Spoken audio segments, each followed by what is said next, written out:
नमस्कार दोस्तों, स्वागत है आपका अपनी YouTube channel study easy code में। जैसा कि आपको पता है कि हमारे चैनल में पीवाईक्यूज का सीरीज चल रहा है, जिसमें अभी तक हमने वेरियस लेक्चर्स को ले रखा है। जैसे हो गया पॉलिटी का, हिस्ट्री हो गया तीनों, ancient, medieval and modern, art and culture हो गया, प्लस इन्वायरमेंट एंड इकोलॉजी हो गया। तो ये सारी चीज़ों को हमने काफ़ी डिटेल वे में देखा है। अभी प्रेजेंट टाइम में हमारे चैनल पे इकोनॉमी का सीरीज चल रहा है, ठीक है। इकोनॉमी का सीरीज चल रहा है जिसमें हमने एक पार्ट को ऑलरेडी अपलोड कर रखा है। आज ये हमारा सेकेंड पार्ट रहने वाला है। सो अगर अभी तक आपने इन सब वीडियोस को नहीं देखा है, आई वुड सजेस्ट कि आप जाइए देखिए। काफ़ी ज़्यादा बेनिफिशियल होने वाला है आपके लिए, ठीक है। स्पेशली जो अपकमिंग एग्जामिनेशन है लाइक यूपीएससी प्रीलिम्स 2025 का। चलिए आगे बढ़ते हैं। हमारा जो फर्स्ट क्वेश्चन है उसको देखते हैं। यहाँ पे क्वेश्चन नंबर फर्स्ट क्या बोल रहे हैं, ध्यान से पढ़िए। देखिए बोल क्या रहा है, consider the following statement. Statement दे रखा है, हमें इसे कंसीडर करना है और क्या बताना है, इसमें से हमें करेक्ट बताना है, ठीक है। करेक्ट को बताना है। पहला बोल रहे हैं inflation benefits the debtor. Debtor means borrower, ठीक है। बोल रहे हैं जो इन्फ्लेशन होता है वह डेटर को बेनिफिट करता है। सेकेंड वाला क्या बोल रहा है, inflation benefits the bond holders. जो बॉन्ड होल्डर्स हैं उनको बेनिफिट करता है। देखो डेटर वही होते हैं जिनके ऊपर ऑब्लिगेशंस होते हैं कि लाइक उन्होंने कुछ पैसे को बोरो कर रखा है, उन्हें पे बैक करना है फ्यूचर में, ठीक है। उन्हें पे बैक करना है। तो अभी सपोज दैट ए पार्टी ए है, लेंडर है, ठीक है। ए पार्टी बी है, बोरोवर है। टाइम टाइम पीरियड लेते हैं 2020 में। ए 1,000 रुपए दिया किसको, उधार, बी को, ठीक है। ए बी को 1,000 रुपए दिया, तो ए बोला कि मैं आपको ये 2 साल के लिए दे रहा हूँ, आपको 2 साल में फिर इतना पे करना है। मोर्टगेज पे दिया बेसिकली कि कुछ जो इसके प्रॉपर्टी की कागज थी उसने ए ने रखवा लिया उसको।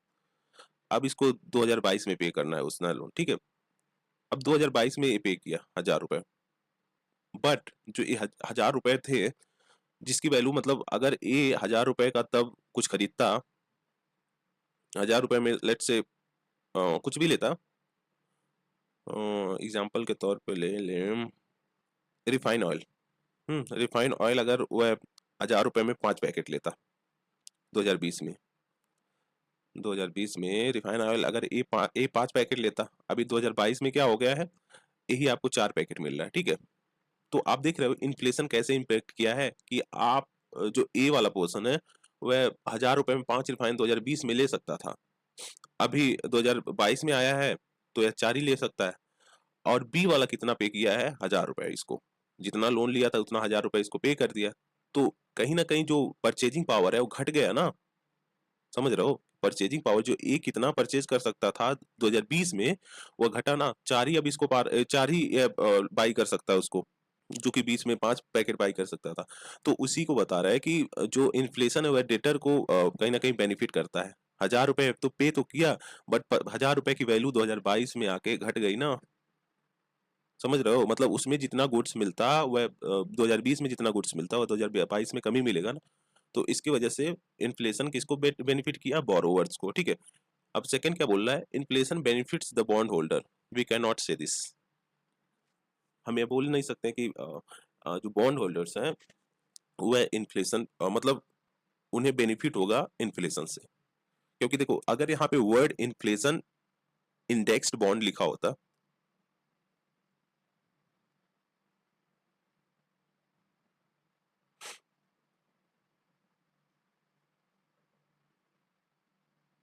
इन्फ्लेशन इंडेक्स बॉन्ड्स लिखा होता है, तो हम मानते कि ठीक है इन्फ्लेशन बेनिफिट कर सकता है। बट यहाँ पे कोई वर्ड स्पेसिफाइड नहीं है लाइक इन्फ्लेशन इंडेक्स बॉन्ड्स, तो इसके अकॉर्डिंग हम कुछ नहीं बोल सकते हैं कि बेनिफिट करेगा लॉस करेगा एंड ऑल, ठीक है। तो इसके अकॉर्डिंग हमारा जो ऑप्शन है A number will be the right answer, ठीक है। आगे बढ़ते हैं नेक्स्ट क्वेश्चन को, तो पहले इसके एक्सप्लेनेशन को देख सकते हैं। देखो इन्फ्लेशन क्या होता है। इन्फ्लेशन जनरली हम क्या देखते हैं, जब जो प्राइस है गुड्स एंड सर्विसेज में उसमें राइज देखने को मिलता है, ठीक है। और उसका एक टाइम पीरियड होता है within a particular economic wherein the purchasing power of consumer decreases. इसमें परचेजिंग पावर ऑफ कंज्यूमर्स का जो होता है वो डिक्रीज कर जाता है। हमने जो प्रीवियस स्लाइड था उसमें देखा कि कैसे जो पार्टी ये था, जो लेंडर था बेसिकली, उसने 1,000 रुपए दिया था और 2022 में उसका घटकर मतलब 2022 में उसका परचेजिंग पावर घट गया था। जहाँ पे पहले 5 पैकेट रिफाइंड ऑयल ले सकता था, अब 4 ही पैकेट ले सकता है, ठीक है। तो कहीं न कहीं जब इन्फ्लेशन होता है तो परचेजिंग पावर जो होता है ना वो घट जाता है। Inflation redistributes wealth from creditor to debtor, ठीक है। Lender suffers and borrower benefit out of inflation. यही था हमारा क्वेश्चन कि इन्फ्लेशन क्या करता है, हेल्प्स द बोरोवर। जी हाँ, इन्फ्लेशन बोरोवर्स को हेल्प करता है, वहीं कहीं ना कहीं जो लेंडर होता है वह सफर करता है। स्टेटमेंट नंबर हमारा सेकंड इनकरेक्ट था, क्यों? The statement has not use specifically the word inflation indexed bond, hence we can not say inflation benefits the bond holder. Inflation indexed bond का कहीं मेंशन नहीं था इन स्टेटमेंट फर्स्ट, इसलिए हम यह नहीं बोल सकते हैं कि जो इन्फ्लेशन है वह बेनिफिट करेगा बॉन्ड होल्डर्स को, ठीक है। आगे बढ़ते हैं, नेक्स्ट क्वेश्चन को देखते हैं। यहाँ पे क्वेश्चन क्या पूछा है, क्वेश्चन नंबर सेकंड बोल रहा है which one of the following is likely to be most inflationary in its effect. Most inflationary statement दे रखा है, उसमें से बताना इसमें से कौन सा मोस्ट इन्फ्लेनेटरी है, मतलब इन्फ्लेशन को काफी सिग्निफिकेंट लेवल तक इंक्रीज कर सकता है, बताओ। फर्स्ट स्टेटमेंट दे रखा है रीपेमेंट ऑफ पब्लिक डेट। अगर आप रीपेमेंट करते हो पब्लिक डेट का तो उससे इन्फ्लेशन होगा। पब्लिक डेट का रीपेमेंट, इन्फ्लेशन कैसे होगा, गलत हो गया। Borrowing from public to finance the budget deficit, borrowing from public to finance the budget deficit, borrowing from public to finance the budget, गलत होगा ये भी, ठीक है। यह इन्फ्लेशन को क्रिएट नहीं करेगा। Borrowing from banks to finance the budget deficit, मतलब जो बजट डेफिसिट है, बजट डेफिसिट होता क्या है, बजट डेफिसिट मतलब जितना आपके पास पैसे नहीं आ रहे आप उससे ज्यादा खर्च कर रहे हो, ठीक है। लेट से आपके पास 100 रुपए आए टैक्सेस के थ्रू या फिर वेरियस मीडियम के थ्रू, आपके पास कितना है 100 रुपए, बट आप स्पेंड कर रहे हो 150 रुपए, तो कहीं ना कहीं 50 रुपए का डेफिसिट हुआ ना, that is called budget deficit, ठीक है। तो borrowers borrowing from banks to finance budget deficit, ये भी गलत होगा। देखो जो मोस्ट इन्फ्लेनेटरी होता है ना कि नए करेंसी को क्रिएट करके बजट डेफिसिट को फाइनेंस करना, ठीक है। नए करेंसी को आप क्रिएट कर रहे हो उससे बजट डेफिसिट को फाइनेंस कर रहे हो, दिस इज मोस्ट इन्फ्लेनेटरी माना जाता है बेसिकली। तो D will be the right answer. देखो borrowing from bank to finance a budget deficit and borrowing from public to finance a budget deficit will lead to decrease in the money supply in the market, ठीक है। मतलब जो ये second ये दोनों statement था, इसके थ्रू कहीं ना कहीं मनी सप्लाई जो है ना मार्केट में वह डिक्रीज कर जाएगी। डिक्रीज कर जाएगी तो मनी सप्लाई जब डिक्रीज कर रही तो इन्फ्लेशन कैसे होगा, इन्फ्लेशन तो हो ही नहीं सकता ना।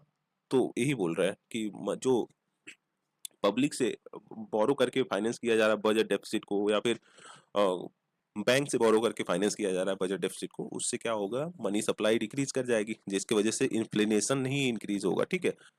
अब यहीं पे बात आता है कि क्रिएटिंग ए न्यू मनी, जब आप न्यू मनी को क्रिएट कर रहे हो तो आपके पास ऑब्लिगेशन नहीं ना है कि आपको पे करना है, फिर मतलब बोरो किया तो आपके पास ऑब्लिगेशन है कि हमें इसे जो लोन लिया है हमने उसको रीपे करना है, बट अगर वहीं पे आप क्रिएट कर दे रहे हो न्यू मनी को तो आपके पास ऑब्लिगेशन है ही नहीं।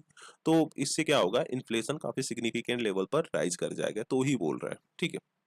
क्वेश्चन नंबर थर्ड क्या बोल रहा है, बोल रहा है a rise in general level of price में इट कॉज्ड बाई, मतलब एक जनरल लेवल का जो प्राइस राइज होता है किसी प्रोडक्ट का, ओवरऑल प्रोडक्ट्स का, वो किसकी वजह से हो सकता है, करेक्ट आंसर बताना है। And increase in money supply, जी हाँ। मनी सप्लाई में क्या होता है, मनी सप्लाई जब होती है तो इन्फ्लेशन होता है, इन्फ्लेशन का मतलब है कि आपका जो price level, general price level है उसमें इंक्रीज देखने को मिल रहा है, ठीक है। फिर उसके बाद सेकंड क्या बोल रहा है, decrease in aggregate level of output, जो आउटपुट है बेसिकली उसमें डिक्रीज देखने को मिल रहा है, तो क्या होगा, जो सप्लाई है वह घट जाएगा, ठीक है, वह रिड्यूस कर जाएगा, जिसकी वजह से हमें क्या होगा, प्राइस में राइज देखने को मिलेगा। जब आउटपुट ही नहीं हो रहा है तो सप्लाई नहीं होगा, मतलब एक जो डिमांड जितना होता है उतना सप्लाई ही नहीं होगा, अगर प्रोडक्ट ही नहीं रहेगा तो क्या होगा, ऑटोमेटिकली उसका जो प्राइस है वो इंक्रीज कर जाएगा, तो ये बोल रहा है। तो हमारा फर्स्ट एंड सेकंड सही है, थर्ड वाला देखते हैं। And increase in effective demand, supply same है, बट आपके पास पैसे इतना आ रहे हैं कि डिमांड काफी ज्यादा इंक्रीज कर जा रहा है। जब डिमांड इंक्रीज करेगा, पैसे मतलब सप्लाई कम है डिमांड इंक्रीज कर रहा है, आपके पास पैसे हैं बाई करने का, तो ऑटोमेटिकली जो प्राइस है उसका उसमें इंक्रीज देखने को मिलेगा, समझ रहे हो। जहां पे इस प्रोडक्ट को 50 लोग खरीदते थे, 50 बनता ही था, ठीक है। सप्लाई 50 था, 50 लोग खरीदते थे, तो इसका नॉर्मल प्राइस था। अभी 50 सप्लाई है, 100 लोग आ गए यहाँ पे, और बोल रहे हैं भाई मैं ज़्यादा पे कर सकता हूँ इसके लिए, आप मुझे इसका मतलब आप इसको इस प्रोडक्ट को मुझे दो, तो ऑटोमेटिकली क्या होगा, इसका प्राइस इंक्रीज कर जाएगा क्योंकि खरीदने वाले ज़्यादा हैं बट सप्लाई कम है। समझ रहे हो? तो वही बोल रहा है इंक्रीज इन इफेक्टिव डिमांड। जब डिमांड इंक्रीज करेगा तो ऑटोमेटिकली जनरल लेवल ऑफ जो प्राइस होगा उसमें इंक्रीज देखने को मिलेगा। तो इसके अकॉर्डिंग देखें तो D will be the right answer. ठीक है, देखो वेरियस फैक्टर्स होते हैं जो कि कंट्रीब्यूट करते हैं जो ओवरऑल प्राइस होता है उसके राइज में। ठीक है, जैसे हो गया influx of money in economy, मतलब जो मनी सप्लाई है बेसिकली इकोनॉमी में उसमें इंक्रीज देखने को मिल रहा है। फिर उसके बाद क्या है, decrease in total amount of goods and services being produced, जो आउटपुट है मतलब जो गुड्स एंड सर्विसेज प्रोड्यूस हो रहा है हमारी इकोनॉमी में उसमें डिक्रीज देखने को मिल रहा है। डिक्रीज देखने को मिलेगा ऑटोमेटिकली प्राइस इंक्रीज कर जाएगा। ठीक है, an uptick in demand for those goods and services, an increase in people's earning and rapid expansion of population। मतलब देखो पीपुल की अर्निंग इंक्रीज कर रही है, ठीक है, या फिर पॉपुलेशन इंक्रीज कर रहा है जिसकी वजह से डिमांड बढ़ रहे हैं गुड्स एंड सर्विसेज के, जो सप्लाई है वो सेम है। तो इसके वजह से भी कहीं ना कहीं हमारा जो प्राइस लेवल है वह इंक्रीज करेगा। ठीक है, तो इसके अकॉर्डिंग हमारा स्टेटमेंट फर्स्ट भी सही था, थर्ड भी सही था, सेकंड भी सही था, थर्ड भी सही था। ठीक है, क्वेश्चन नंबर 4 क्या बोल रहा है, supply of money remaining the same when there is an increase in demand for money there will be, बोल रहा है जो सप्लाई ऑफ मनी है बेसिकली वह सेम है बट जो डिमांड ऑफ मनी है उसमें इंक्रीज देखने को मिल रहा है। डिमांड ऑफ मनी इंक्रीज देखने को मिल रहा है इन्वेस्टमेंट की वजह से, जो कंजम्पशन पैटर्न है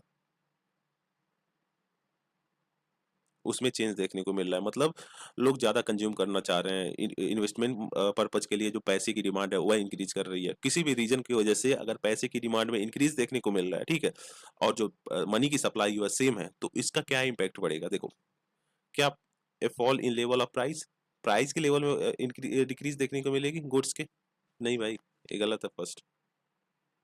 an increase in rate of interest, अगर मनी की सप्लाई कम है, ठीक है, और जो बोरोवर है मतलब जो पैसे को लेना चाह रहे हैं, जो मनी की डिमांड है वह इंक्रीज कर रही है, तो में ऑटोमेटिकली जो रेट ऑफ इंटरेस्ट है मनी पे उस पे इंक्रीज देखने को मिलेगा। जी हाँ, B will be the right answer basically. ठीक है, डिक्रीज तो नहीं होगा भाई, डिक्रीज कैसे होगा। ठीक है, and increase in level of income and employment, गलत है। Level of income employment increase करेगा तो उनकी अर्निंग बेसिक के अकॉर्डिंग होगी ना, तो हमारा बी सही है। ठीक है,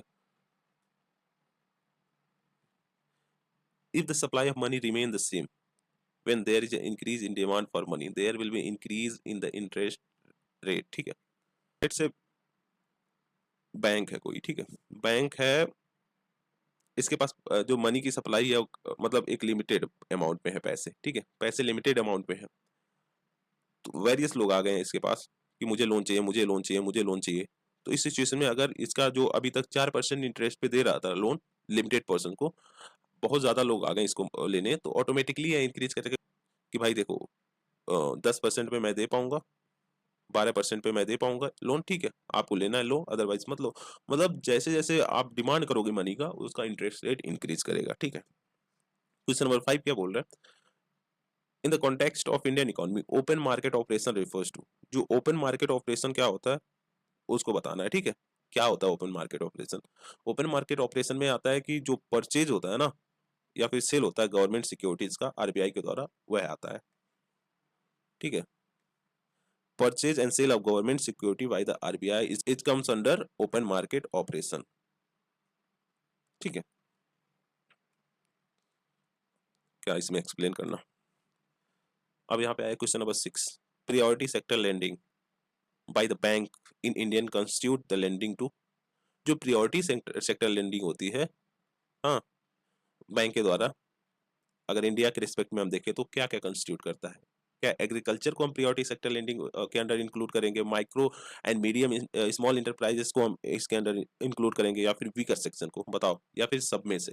तो हमारा option number D will be the right answer. ठीक है, सबको हम प्रियोरिटी सेक्टर लेंडिंग में इंक्लूड करते हैं, चाहे एग्रीकल्चर हो, माइक्रो स्मॉल इंटरप्राइजेस हो, वीकर सेक्शन हो, सबको। ठीक है, तो बेसिकली बैंक के द्वारा इन सबको प्रियोरिटी सेक्टर लेंडिंग के तहत कहीं ना कहीं लोन दिया जाता है। ठीक है, देखो RBI under periodic sector lending mandates bank to lend a certain portion of their fund to a specific sector। कौन कौन से हैं, एग्रीकल्चर हो गया, माइक्रो स्मॉल हो गया and micro small medium enterprises हो गया, एक्सपोर्ट क्रेडिट एंड एजुकेशन, इस सारी चीजों को कहीं ना कहीं इसमें इंक्लूड किया जाता है।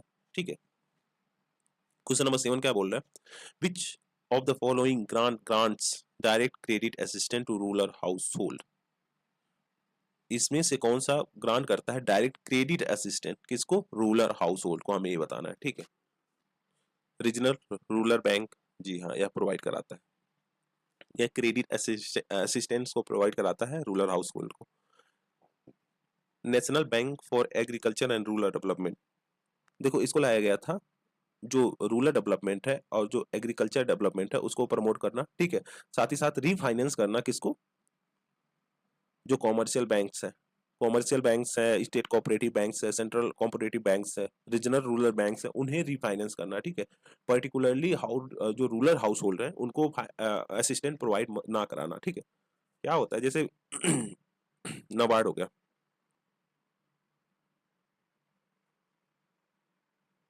नबार्ड हो गया, क्या करेगा, रीफाइनेंस करेगा जो कॉमर्शियल बैंक है, फिर स्मॉल जो rural bank, regional rural banks है, और भी जो बैंक्स है कोऑपरेटिव बैंक्स वगैरह, उन्हें रिफाइनेंस करेगा। तो फिर ये क्या करेंगे, ये फिर रूरल हाउस होल्ड को असिस्टेंट प्रोवाइड कराएंगे। ठीक है, क्रेडिट असिस्टेंट देंगे,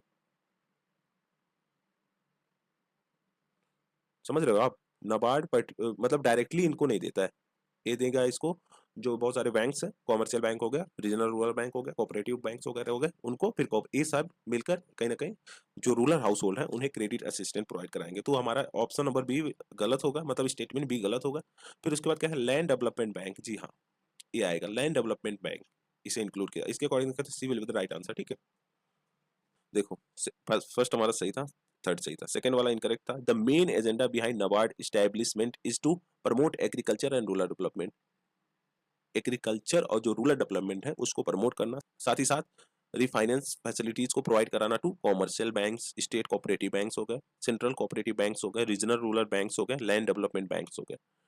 नबार्ड डायरेक्टली ग्रांट नहीं करता credit assistant to rural household. ठीक है, नबार्ड के द्वारा डायरेक्टली क्रेडिट असिस्टेंट को जो रूरल हाउस होल्ड है उनको नहीं दिया जाता है। ठीक है, फर्स्ट एंड थर्ड हमारा सही था। चलो इसको भी देख लेते हैं। आरआरबी जो होता है, रीजनल रूरल बैंक होता है, उसका मेन ऑब्जेक्टिव क्या है, to provide credit and banking facility किसको, small and marginal farmers, artisans, फिर उसके बाद लेबरर्स हो गए, स्मॉल एंटरप्रेन्योर्स हो गए, in order to contribute toward development of rural economy. ठीक है, मेन ऑब्जेक्टिव जो आरआरबी का है बेसिकली क्रेडिट फैसिलिटीज को प्रोवाइड कराना, बैंकिंग फैसिलिटीज को प्रोवाइड कराना, स्मॉल जो मार्जिनल फार्मर्स हैं, आर्टिसियंस हैं, फिर उसके बाद लेबरर्स हैं, स्मॉल एंटरप्रेन्योर्स हैं, इन सबको। ठीक है, सो दैट जो ओवरऑल रूरल डेवलपमेंट है उसको प्रमोट किया जा सके, उसे बढ़ाया जा सके। ठीक है, थर्ड में हमारा था कि to provide long term loan facility to farmers to borrow equipment from such a tractor हो गया, पंप सेट हो गया, etcetera, is objective behind the establishment of land development bank.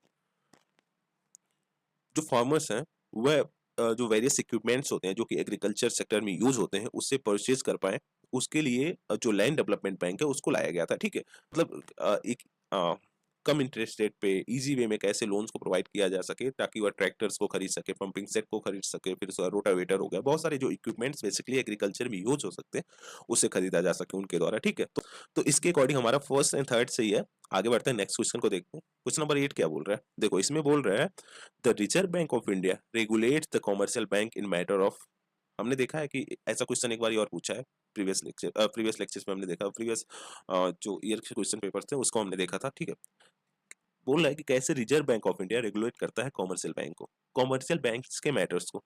ठीक है, इसे हमें बताना है। और इसमें क्या पूछा है, करेक्ट वन पूछा है। पूछा क्या क्या, स्टेटमेंट क्या क्या दे रखा है, लिक्विडिटी ऑफ एसेट, जी हाँ, जो लिक्विडिटी होता है एसेट का उसको भी कहीं ना कहीं कॉमर्शियल जो रिजर्व बैंक ऑफ इंडिया है उसके द्वारा रेगुलेट किया जाता है। सीआरआर हो गया, एसएलआर को बढ़ाकर, बैंक रेट को बढ़ाकर। ठीक है, इस सबको जब बढ़ा घटाता है तो उसके अकॉर्डिंग कहीं ना कहीं कॉमर्शियल बैंक्स में जो लिक्विडिटी है उसको रेगुलेट किया जाता है। ब्रांच एक्सपेंशन, ब्रांच का एक्सपेंशन भी कहीं ना कहीं आरबीआई के द्वारा रेगुलेट किया जाता है, क्योंकि कॉमर्शियल बैंक अगर ब्रांच का एक्सपेंशन कर रहे हैं तो उन्हें आरबीआई से परमिशन लेना होता है। मर्जर ऑफ बैंक्स, जब बैंक का मर्जर होता है उसे रेगुलेट किया जाता है। वेंडिंग ऑफ बैंक, मतलब जो बैंक क्या हो रहा है, क्लोजिंग डाउन हो रहा है। ठीक है, इस पे इसके रिस्पेक्ट में भी आरबीआई के द्वारा इसे रेगुलेट किया जाता है। तो D will be the right answer. आप यहाँ पे देख सकते हो हमारा फर्स्ट भी सही है, सेकंड भी सही है, थर्ड भी सही है, फोर्थ भी सही है। ठीक है,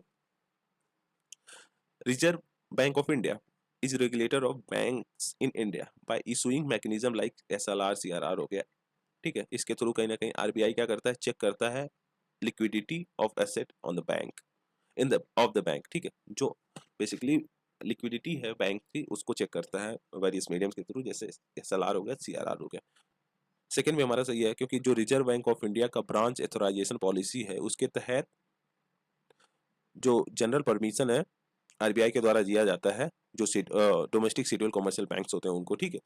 थर्ड वाला भी सही था, merger and acquisition in banking space में require clearance from fair market watchdog competition commission of India as well as the sector regulation reserve bank of India, ठीक है। इसके बाद चौथा था कि RBI issued order to wind up a few bank in recent past, जैसे हो गया सहारा इंडिया फाइनेंस कॉर्पोरेशन हो गया, पारा बैंकिंग आर्म्स हो गया ऑफ सहारा इंडिया परिवार, उसके बाद सिद्धार्थ कोऑपरेटिव बैंक्स हो गया, some banks from Gujarat were also there, ठीक है। तो ये सारी चीजें हैं बेसिकली जो RBI के द्वारा परफॉर्म किया जाता है। आगे बढ़ते हैं, नेक्स्ट क्वेश्चन को देखते हैं। क्वेश्चन नंबर 9 क्या बोल रहे हैं? क्वेश्चन नंबर 9 बोल रहा है consider following liquid asset. Liquid asset दे रखा है और बोला है इसे हमें करेंट सीक्वेंस में लगाना है, asset in the decreasing order of liquidity. जो डिक्रीजिंग ऑर्डर होता है लिक्विडिटी का उसके रिस्पेक्ट में हमें इसे करेक्ट ऑर्डर में लगाना है, ठीक है। तो सबसे ज्यादा लिक्विडिटी किस में होता है? करेंसी में, हमें पता है। तो ये हमारा फर्स्ट होगा, ठीक है। तो चौथा पहले नंबर पे आएगा। फिर उसके बाद क्या होता है, जब हम डिमांड डिपॉजिट को बैंक के साथ जमा करते हैं, ठीक है। डिमांड डिपॉजिट मतलब जब हमें डिमांड होगी हम तुरंत निकाल लेंगे, तो ये हमारा सेकंड नंबर पे हो गया। थर्ड पे time deposit with the bank, ये नहीं होगा। Saving deposit with the bank, ठीक है, जो हम सेविंग कर रहे हैं बैंक में उसके रिस्पेक्ट में है, तो थर्ड हो गया। टाइम डिपॉजिट तो एक बार आप जो FDs वगैरह होते हैं ना, फिक्स डिपॉजिट, ये टाइम डिपॉजिट में आते हैं। तो एक बार आपने डिपॉजिट कर दिया तो एक सर्टेन टाइम के बाद 1 साल 2 साल 3 साल इसके बाद ही आप इसको निकाल सकते हो, ठीक है। तो इसके अकॉर्डिंग हमारा हो गया ए। चौथा पहला तीसरा दूसरा किसमें? चौथा तीसरा नहीं, चौथा पहला तीसरा D. D will be the right answer. अब इसमें बताना क्या है, सब कुछ सही है, ठीक है, आप इसको देख सकते हो। क्वेश्चन नंबर 10 क्या बोल रहा है? Which of the following constitute A capital account. कौन सा कंस्टिट्यूट करता है कैपिटल अकाउंट, हमें ये बताना है, ठीक है। देखो अगर कैपिटल अकाउंट की हम बात करें ना तो इसमें 3 आते हैं। पहला तो इन्वेस्टमेंट जो आ रहा है, इन्वेस्टमेंट जो आ रहा है, फिर उसके बाद जो एक्सटर्नल बोरोइंग होता है, फिर एक्सटर्नल जो असिस्टेंट प्रोवाइड किया जाता है, ठीक है। ये 3 आते हैं इसमें। इसके अकॉर्डिंग अगर हम देखें इसमें तो क्या है, फॉरेन लोन, एक्सटर्नल बोरोइंग जी हमारा कैपिटल अकाउंट में आएगा, फॉरेन डायरेक्ट इन्वेस्टमेंट ये भी हमारा कैपिटल अकाउंट में आएगा, प्राइवेट रेमिटांसेस देखो ये पार्ट है करेंट अकाउंट का, ठीक है। जो प्राइवेट रेमिटांसेस होते हैं जनरली करेंट अकाउंट में कंसीडर किए जाते हैं, तो इसके अकॉर्डिंग हमारा सी वाला गलत होगा, मतलब थर्ड वाला गलत होगा, ठीक है। पोर्टफोलियो इन्वेस्टमेंट ये भी कहीं ना कहीं FII जो फाइनेंस फॉरेन इन्वेस्टमेंट्स वगैरह आ रहे हैं, देखो FDI और जो FII है फॉरेन इंस्टीट्यूशनल इन्वेस्टमेंट जिसे हम फॉरेन पोर्टफोलियो इन्वेस्टमेंट भी बोलते हैं, इन्वेस्टमेंट में आता है ना। तो इसके अकॉर्डिंग हमारा दूसरा चौथा सही है। फॉरेन लोन हो गया आपका एक्सटर्नल बोरोइंग में, ठीक है। उसके बाद एक्सटर्नल असिस्टेंट भी प्रोवाइड किया जाता है, जैसे गवर्नमेंट के द्वारा एड प्रोवाइड किया जा रहा है, inter governmental multilateral and bilateral जो लोन्स होते हैं वो सारी चीजें प्रोवाइड कराया जा रहा है, तो ये हमारा इसमें आता है, ठीक है, कैपिटल अकाउंट में। ये जो प्राइवेट रेमिटेंसेज हैं ये हमारा किस में आता है, करेंट अकाउंट में, ठीक है। तो इसके अकॉर्डिंग हमारा कौन सा सही होगा, थर्ड काटो, थर्ड कटा कटा कटा, इसमें ये फर्स्ट सेकंड और फोर्थ आएगा। देखो the capital account show the net changes in the physical and financial asset ownership of the country. किसमें चेंजेस देखने को मिलता है, फिजिकल एंड फाइनेंशियल एसेट जो होता है उसमें, जैसे फॉरेन डायरेक्ट इन्वेस्टमेंट आ गया, पोर्टफोलियो इन्वेस्टमेंट हो गया, फॉरेन लोन्स हो गए, changes in reserve account. Private remittances किसके अंडर आते हैं, करेंट अकाउंट, ठीक है, not a part of capital account. तो देखो जो ये हमारा कैपिटल अकाउंट, करेंट अकाउंट, फिर उसके बाद वेरियस जो इन्फॉर्मेशन रिगार्डिंग दिस हमने ऑलरेडी इस पे इकोनॉमी के सीरीज में वेरियस लेक्चर्स को ले रखा है, ठीक है। अगर अभी तक आपने उन सब वीडियोस को नहीं देखा तो जाइए देखिए, काफी बेनिफिशियल होगा, क्योंकि काफी उसमें हमने डिटेल वे में, काफी होलिस्टिक वे में सारा चीजों को कवर कर रखा है, ठीक है। आगे बढ़ते हैं, नेक्स्ट क्वेश्चन को देखते हैं। क्वेश्चन नंबर 11 क्या बोल रहा है? इसमें बोल रहा है कि विच one of the following groups of items is included in Indian foreign exchange reserve. जो इंडिया का फॉरेन एक्सचेंज रिजर्व है उसमें कौन कौन सा आइटम इंक्लूडेड है उसे हमें बताना है, ठीक है। फॉरेक्स रिजर्व आप जानते ही होंगे, हमने लगभग $700 बिलियन क्रॉस कर लिया था अभी रिसेंट टाइम में। तो बोल रहा है कि जो हमारा फॉरेक्स रिजर्व होता है उसमें क्या क्या चीजें इंक्लूड होती है उसे हमें बताना है। स्टेटमेंट दे रखा है foreign currency asset special drawing right हो गया, लोन फ्रॉम फॉरेन कंट्री, देखो लोन इंक्लूड नहीं होता, ठीक है, गलत है। लोन तो एक ऑब्लिगेशन हो गया कि भाई आपको पे बैक करना है ना लोन, तो कहाँ से उसमें एफडीआई में फॉरेक्स रिजर्व में इंक्लूड होगा, लोन इंक्लूड नहीं होगा, ठीक है। फिर इसके बाद क्या है, foreign currency asset gold holding of RBI and SDR, जी हाँ यह सही होगा, ठीक है। B will be the right answer. और भी देख लेते हैं। सी फॉरेन करेंसी एसेट हो गया लोन, फिर लोन आया, इसमें लोन है, इसमें भी लोन आ गया, तो ये सारी जो जहां जहां लोन आया उसको आप खत्म कर दो, ठीक है, क्योंकि लोन अगर फॉरेक्स रिजर्व में इंक्लूड होगा तो फिर कैसे क्या होगा, क्योंकि लोन तो इंक्लूड नहीं होता है, क्योंकि आपको ऑब्लिगेशन आपके ऊपर आ जाएगा ना कि आपको पे बैक करना है। फॉरेक्स रिजर्व का मतलब आप रखे हो अपना, आपका खुद का मनी है, समझ रहे हो। तो इसके according B will the right answer. आगे बढ़ते हैं, नेक्स्ट क्वेश्चन को देखते हैं, पहले इसके एक्सप्लेनेशन को देख लेते हैं। एक्सप्लेनेशन क्या है, RBI of reserve bank of India and the foreign exchange management act 1999 set as a legal provision for governing the foreign exchange reserve, ठीक है।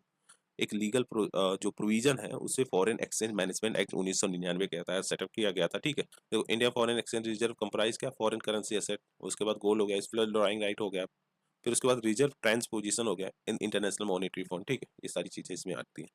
क्वेश्चन नंबर 12 क्या बोल रहा है, to obtain full benefit of demographic dividend. Demographic dividend का concept हमने previous lecture में समझा था कि जब आपका एज 15 से 65 साल तक हो, ठीक है, और फुल पोटेंशियल हो कहीं ना कहीं इसमें, वर्किंग में, इसे हम वर्किंग एज पॉपुलेशन बोलते हैं ना।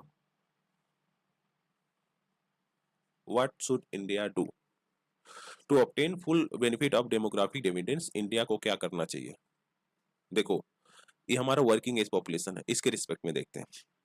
प्राइवेटाइजेशन ऑफ हायर एजुकेशन, ये गलत होगा। Reducing infant mortality rate, infant mortality rate को रिड्यूस करना, डेमोग्राफिक डिविडेंड 15 से 65 साल का बात कर रहा है। Introducing more social security scheme, social security scheme ठीक है, इस एट सम एक्सटेंट सही है, ठीक है। डेमोग्राफिक डिविडेंड की बात कर रहा है लेकिन ये उसमें नहीं इंक्लूड होगा। सोशल सिक्योरिटी स्कीम की मतलब जैसे हेल्थ हेल्थ स्कीम हो गया, ठीक है, कि मतलब जो बेसिकली वर्किंग एज पॉपुलेशन उन्हें जो हेल्थ स्कीम्स होते हैं, वेरियस हेल्थ स्कीम्स होते हैं, फिर उसके बाद पेंशन वगैरह होते हैं, ये सारी चीजें उसमें आती हैं। फिर उसके बाद promoting skill development, promoting skill development, जो वर्किंग एज पॉपुलेशन उन्हें क्या चाहिए, स्किल चाहिए, ताकि जो वर्क वह कर रहे हैं उसे वह परफेक्टली वे में, उसे वह परफेक्ट वे में कर सकें, ठीक है। तो इंडिया को स्किल डेवलपमेंट पे ज्यादा फोकस करना होगा अगर वह डेमोग्राफिक डिविडेंड्स जो है उसको, उसके फुल पोटेंशियल को रियलाइज करना चाह रहा है, तो ठीक है। देखो, skill development is needed to increase employability of the young population, ठीक है। Government has established skill India as a mission to skill India's youth and the national skill development cooperation with the overall target of skilling 500 million people in India by 2022। सी हमारा incorrect था, reducing infant mortality rate is one of the millennium development goal but it does not provide any benefit of demographic dividend, ठीक है। इसको reduce करना कोई भी benefit नहीं provide कराता है डेमोग्राफिक डिविडेंड्स को। Privatization of higher education will have a negative effect as it will make education costlier, thus making it out of the reach to large section of the eligible population, ठीक है।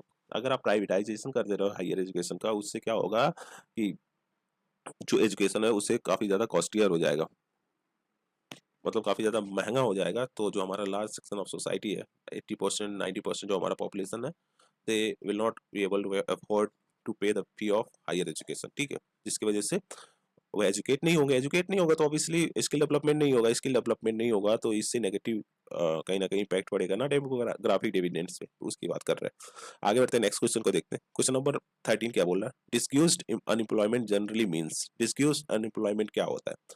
कोई form है, suppose that, किसके respect में देखें, agriculture के respect में देखें, ठीक है।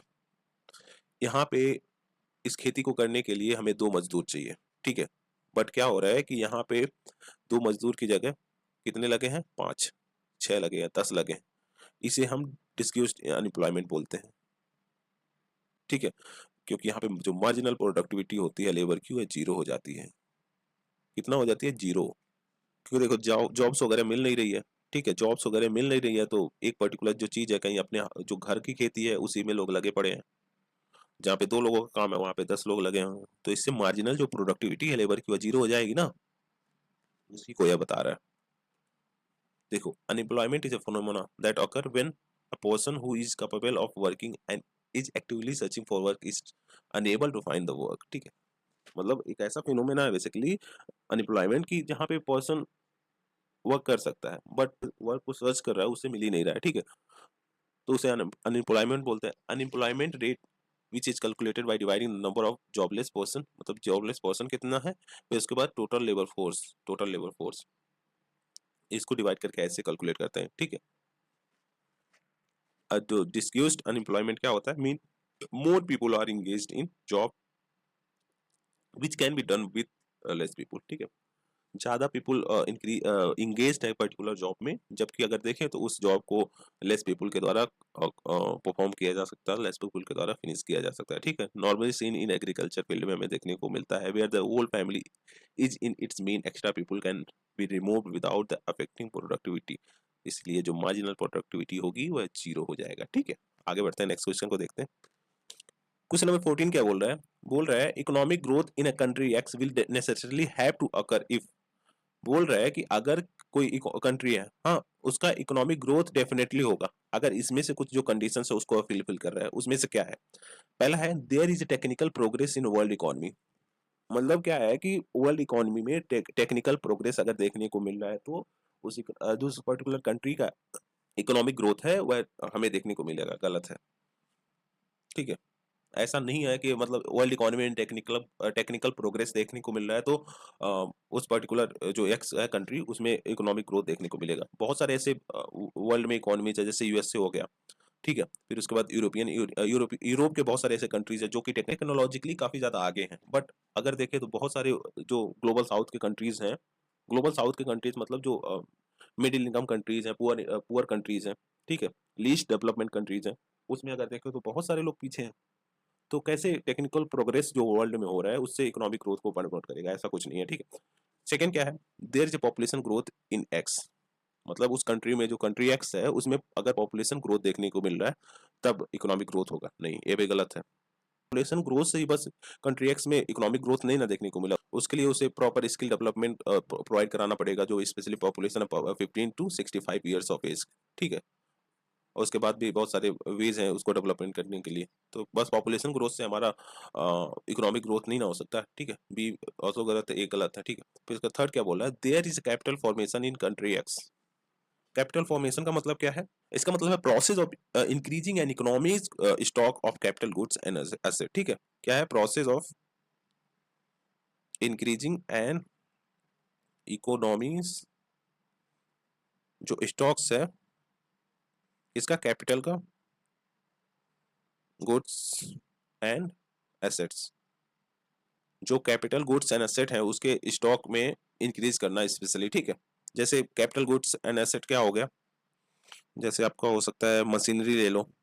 ठीक है, मशीनरी ले लो, बिल्डिंग्स ले लो, इंफ्रास्ट्रक्चर ले लो, अगर इस सब चीजों पे गवर्नमेंट वर्क कर रही है प्रॉपरली तो उस कंट्री का इकोनॉमिक ग्रोथ पक्का है। ठीक है, तो इसके अकॉर्डिंग देखें तो हमारा C will be the right answer, the volume of trade grow in world economy. गलत है।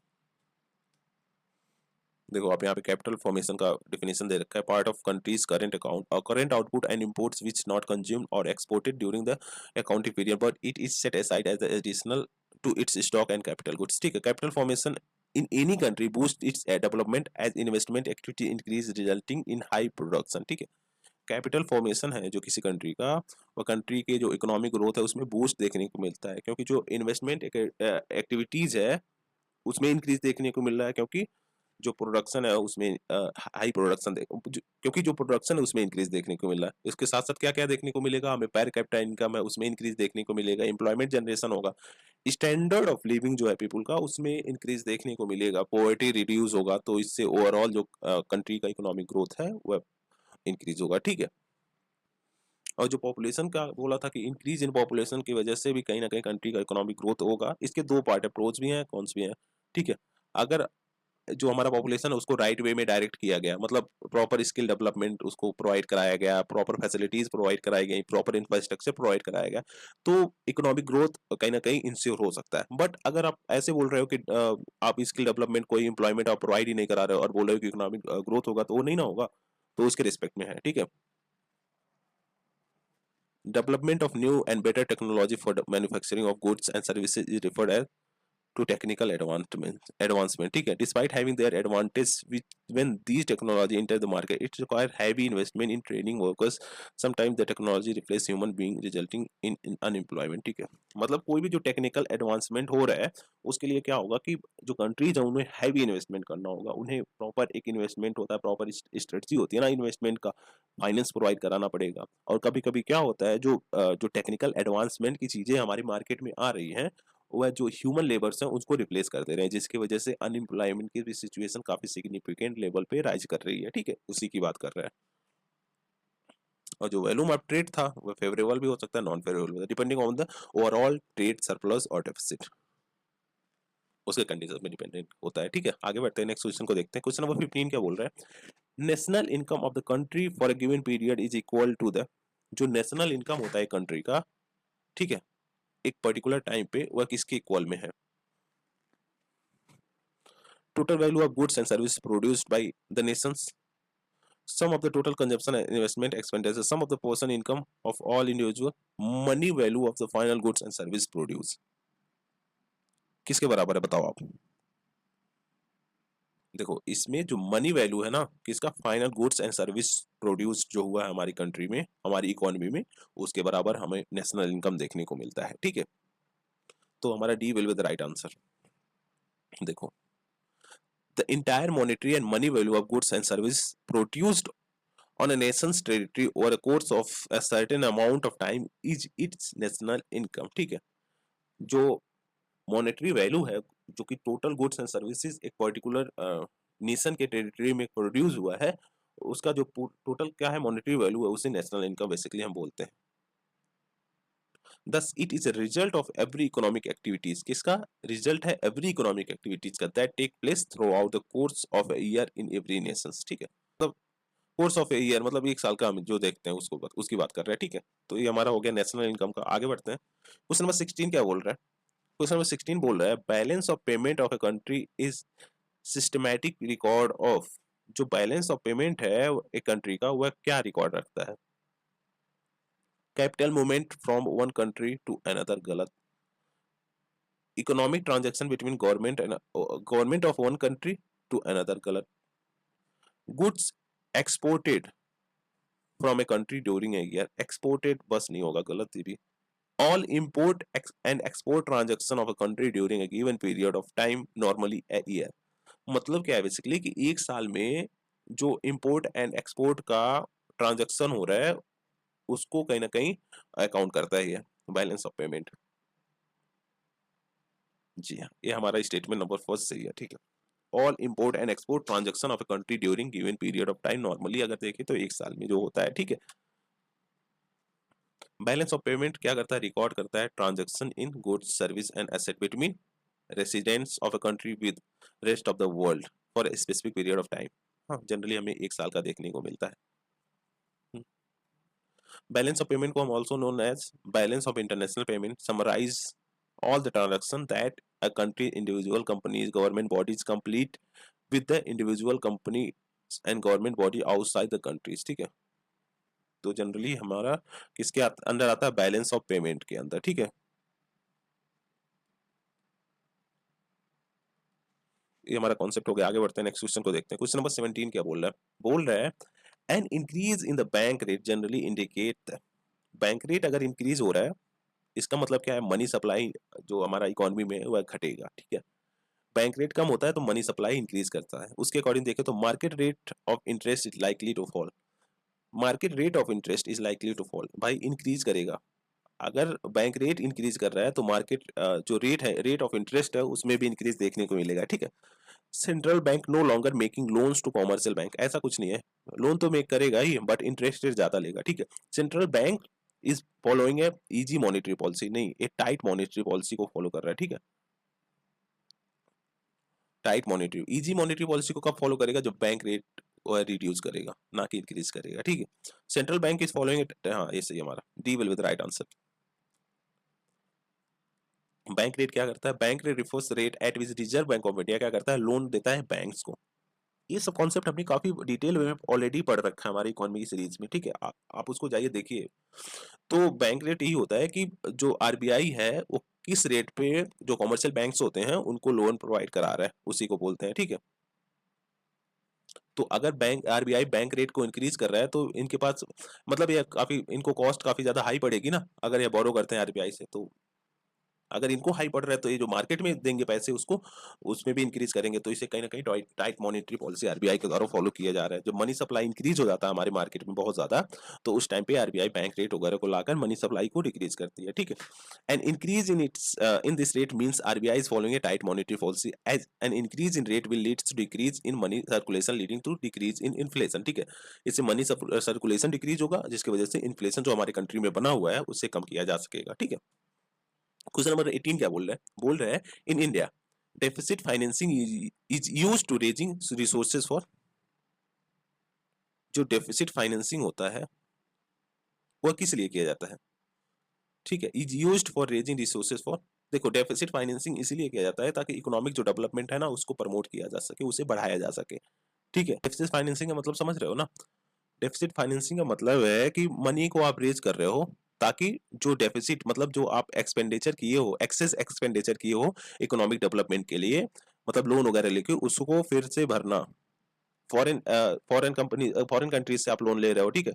वहां से जो लोन उठाया आपने किसके लिए, इकोनॉमिक डेवलपमेंट के लिए, फिर उसके बाद पैसे लेके उसको भरना, उसे हम डेफिसिट फाइनेंसिंग बोलते हैं। तो बोल रहा है जो डेफिसिट फाइनेंसिंग होता है use for raising resources for इसके लिए इकोनॉमिक डेवलपमेंट के लिए, ठीक है। देख सकते हो आप deficit financing the process of raising money to cover the deficit that is brought on by an excess of spending in comparison to income. मतलब जितना आपका इनकम आ नहीं रहा है उससे ज्यादा आप खर्च कर रहे हो तो उसे डेफिसिट मतलब डेफिसिट बोलते हैं। तो उसको फुलफिल करने के लिए मतलब जो आपका ऑब्लिगेशन है उसको खत्म करने के लिए, उसे भरने के लिए जो आप पैसे लेके फिर उसको फिल कर रहे हो, तो that is called deficit financing, ठीक है। वेरियस मीडियम है। आप बॉन्ड को सेल कर सकते हो, फिर उसके बाद नए करेंसीज को प्रिंट कर सकते हो डेफिसिट फाइनेंसिंग का। तो हमने देखा जो न्यू करेंसी को जब आप प्रिंट कर सकते हो तो हाई इन्फ्लेशनरी होता है ना, तो जनरली इसे आरबीआई के द्वारा डिसकंटिन्यू कर दिया गया है कि मतलब आप डेफिसिट फाइनेंसिंग नहीं कर सकते, ठीक है। तो ये हमारा हो गया 2013 का क्वेश्चन। अब 2014 का क्वेश्चन देखते हैं। यहाँ पे क्वेश्चन नंबर फर्स्ट क्या बोल रहा है, the main objective of 12th 5 year plan is. क्या था main objective 12th 5 year plan का। देखो इसका इस प्लान का मेन ऑब्जेक्टिव था faster sustainable and more inclusive growth, ठीक है। फास्टर सस्टेनेबल और मोर इंक्लूसिव ग्रोथ को प्रमोट करना was the main objective of 12th 5 year plan, ठीक है। 12th 5 ईयर प्लान कब आया था, 2012 में आया था और 2017 तक था, ठीक है। आगे बढ़ते हैं, एक्सप्लेनेशन को देखते हैं। देखो 12th 5 ईयर प्लान 2012 से 17 तक था, लॉन्च किया गया था objective of faster sustainable and more inclusive growth. और इसे देखें तो यह हमारा लास्ट 5 ईयर प्लान था, ठीक है। ये भी डायरेक्ट पूछ सकता है कि कितने टोटल 5 ईयर प्लान लाए गए हैं, तो अभी तक 12 5 ईयर प्लान लाए गए हैं, ठीक है। Its growth rate was target was 8%। Later the government dissolve the planning commission with the NITI Aayog. 12th 5 year plan objective क्या था, रिमूव करना gender and social gaps in school. जो जेंडर एंड सोशल गैप्स है स्कूल में उसे reduce करना, साथ ही साथ जो हायर एजुकेशन है उसके एक्सेस को एनहेंस करना, ठीक है। फिर उसके बाद मल न्यूट्रिशन जो है उसको खत्म करना, स्पेशली जो एज ग्रुप है कितना 0 से 3 साल का। Provide electricity to all the rural household, ठीक है। Create 50 million new job opportunity in non agriculture sector. Non agriculture sector manufacturing sector वगैरह में बेसिकली बात कर रहा है, ठीक है। उसमें कितना 50 मिलियन जॉब अपॉर्चुनिटीज को प्रोवाइड कराना, ये हमारा 5th 5 ईयर प्लान का ऑब्जेक्टिव था, ठीक है। क्वेश्चन नंबर सेकंड क्या बोल रहा है, what does venture capital mean. जो वेंचर कैपिटल होता है उसका मतलब क्या है बेसिकली। देखो वेंचर कैपिटल एक फॉर्म है किसका, प्राइवेट इक्विटी, या फिर आप बोल सकते हो टाइप ऑफ किसका, financing. A type of financing बोल सकते हो या फिर प्राइवेट इक्विटी का एक पार्ट है। किसमें हेल्प करता है, जो न्यू एंटरप्रेन्योर्स है जिसे लग रहा है कि मतलब यह ज्यादा काफी हाई पोटेंशियल शो कर रहा है ग्रोथ में, हाई पोटेंशियल शो कर रहा है ग्रोथ में कि मतलब फ्यूचर में चल के यह काफी ज्यादा बड़ा एक बिजनेस बन सकता है। तो जो प्राइवेट इक्विटी होते हैं और फिर जो इन्वेस्टर्स होते हैं वो उसमें इन्वेस्ट करते हैं, that is called venture capital. A long term startup capital provided to new entrepreneur, ठीक है। जो लॉन्ग टर्म कैपिटल को प्रोवाइड किया जाता है न्यू एंटरप्रेन्योर को, उसे हम क्या बोलते हैं, वेंचर कैपिटल, ठीक है। ये शॉर्ट टर्म गलत है। Fund provided to industries all time at time of incurring loss, गलत। मतलब क्या होता है, देखो वेंचर कैपिटल ये होता है कि जो इन्वेस्टर्स के द्वारा जो लॉन्ग टर्म हाई पोटेंशियल रखने वाले स्टार्टअप्स होते हैं उनको फंड वगैरह प्रोवाइड कराना, ठीक है। Venture capital is a form of private equity and a type of financing that investors provide to startup companies and small businesses that are believed to have long-term growth potential, ठीक है। जो startup companies होती है basically, जो कि लगता है कि एक लॉन्ग टर्म ग्रोथ पोटेंशियल को शो कर रही हैं, तो उन्हें प्रोवाइड किया जाता है वेंचर कैपिटल, ठीक है। क्वेश्चन नंबर थर्ड क्या बोल रहा है, the term marginal standing facility rate and जो नेट डिमांड टाइम लाइबिलिटीज है, ठीक है, sometimes appear in news are used in relation to, बोल रहा है जो मार्जिनल स्टैंडिंग फैसिलिटी रेट है और फिर जो नेट डिमांड टाइम लायबिलिटीज है, ये न्यूज में देखा गया है, किससे रिलेटेड है, बैंकिंग ऑपरेशन से रिलेटेड है। देखो मार्जिनल जो एमएसएफ है बेसिकली क्या है, ये एक विंडो है जो कि बैंक्स जो है ना आरबीआई से बोरो कर सकते हैं, ठीक है। जब बैंक शॉर्ट टर्म लिक्विडिटी को फेस करते हैं तो आरबीआई से जो बोरो करते हैं उसे मार्जिनल स्टैंडिंग फैसिलिटी रेट के तहत दिया जाता है। बैंकिंग ऑपरेशन से net demand and time SLR CRR वगैरह जो है बेसिकली इसमें आता है net demand and time liabilities में, ठीक है। देखो मार्जिनल स्टैंडिंग फैसिलिटी क्या है, window for the bank to borrow from the reserve bank of India in an emergency when interbank liquidity drip up completely, ठीक है। जो इंटरबैंक लिक्विडिटी है जब वो ड्रिप कर जाता है, मतलब ज्यादा फॉल कर जाता है, तो उस सिचुएशन में बैंक्स किसके पास जाते हैं, आरबीआई के, रिजर्व बैंक ऑफ इंडिया के पास। The differences between banks total demand and time liability deposits of a banks and its deposit in the form of asset held by another bank is representing the term net demand and time liability। Generally जो CRR किसके पास होता है, generally RBI के पास रखा जाता है, ठीक है। एसएलआर किसके पास होता है, जनरली बैंक अपने पास ही रखता है, जैसे गोल्ड में हो गया, ठीक है, गोल्ड में हो गया, फिर उसके बाद गवर्नमेंट सिक्योरिटीज वगैरह में जो रखता है।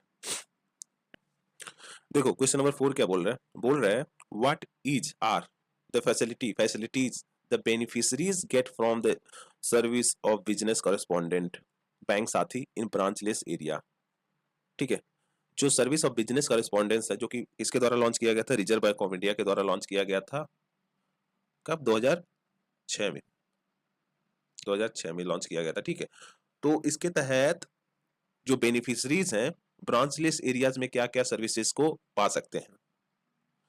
ऑप्शन दे रखा है, it enables the beneficiaries to draw their subsidies and social security benefits in their village, ठीक है। ये अनेबल करता है जो बैंक साथी है बेसिकली कि जो बेनिफिशरीज हैं उसके वो ड्रा कर सकते हैं सब्सिडीज और जो सोशल सिक्योरिटी बेनिफिट्स हैं उनके विलेज में खुद, ठीक है, जहां पे वो रह रहे हैं बेसिकली। हाँ सही है हमारा। सेकंड क्या है, it enables the beneficiaries in rural areas to make deposit and withdrawal। मतलब क्या है बेसिकली, जो बेनिफिशरीज रूरल एरियाज में रह रहे हैं वे डिपॉजिट कर सकते हैं पैसे को और विड्रॉ कर सकते हैं, ठीक है। हाँ दोनों हमारा सही है, बी फर्स्ट एंड सेकंड दोनों सही है। Reserve bank of India launched the business correspondence model 2006 में टू इम्प्रूव, किसके लिए, फाइनेंशियल इंक्लूजन को इम्प्रूव करने के लिए लॉन्च किया गया था, ठीक है। जो हमारा विलेज एरियाज के पीपुल्स हैं वो अभी जो बैंकिंग फैसिलिटीज है उसको अवेल कर सकें, इसके लिए ये सारी चीजें लाई गई थी, ठीक है। It enables government subsidies and social security benefits to directly credited to account of the beneficiaries, enabling them to draw the money from the banks साथी और business corresponding in their village itself, ठीक है। जो कि enable करता है क्या, वह मनी को विड्रॉ कर सकते हैं in their village itself, ठीक है। सेकेंड हमारा सही था, bank facilities are essentially brought to the communities via the BC model in their village, ठीक है। They can deposit and withdraw money from their account, सही हमारा ये भी। क्वेश्चन नंबर 5 क्या बोल रहा है, इसको ध्यान से देखो। In the context of Indian economy के कॉन्टेक्स्ट में पूछा है which of the following is are the purpose and purposes of statutory reserve requirement, generally SLR हम बोल सकते हो, ठीक है। पर्पज क्या है इसका, देखो जो एसआरआर होता है यह क्या होता है, यह एक इंस्ट्रूमेंट होता है किसके लिए, मैनेज करने के लिए लिक्विडिटी को मैनेज करने के लिए यह एक इंपॉर्टेंट इंस्ट्रूमेंट माना जाता है, ठीक है। तो अब देखते हैं, ऑप्शन देखते हैं। To enable the central bank to control the amount of advances the bank can create. ठीक है, सेंट्रल बैंक के द्वारा कहीं ना कहीं जो बैंक्स मनी को क्रिएट करते हैं लोन वगैरह देके, मतलब ज्यादा लोन देके उसको कंट्रोल कंट्रोल करना। ठीक है, जी हाँ, ये हमारा स्टेटमेंट फर्स्ट सही है। To make the people deposit with the bank safe and liquid, देखो ये गलत नहीं है। जनरली इसका मेन एम होता है कि जो लिक्विडिटी है मार्केट में उसको कंट्रोल किया जाए, बैंक ज्यादा लोन ना दे, मतलब जो पैसे आ रहे हैं ऐसा ना हो कि पूरा लिक्विडिटी की प्रॉब्लम बैंक फेस करने लगे, ये सारी चीजों को कंट्रोल किया जाता है, तो उसके लिए है। तो सेकंड हमारा गलत हो। To prevent the commercial bank from making excessive profit, profit देखो एक्सेसिव प्रॉफिट यहाँ पे नहीं है।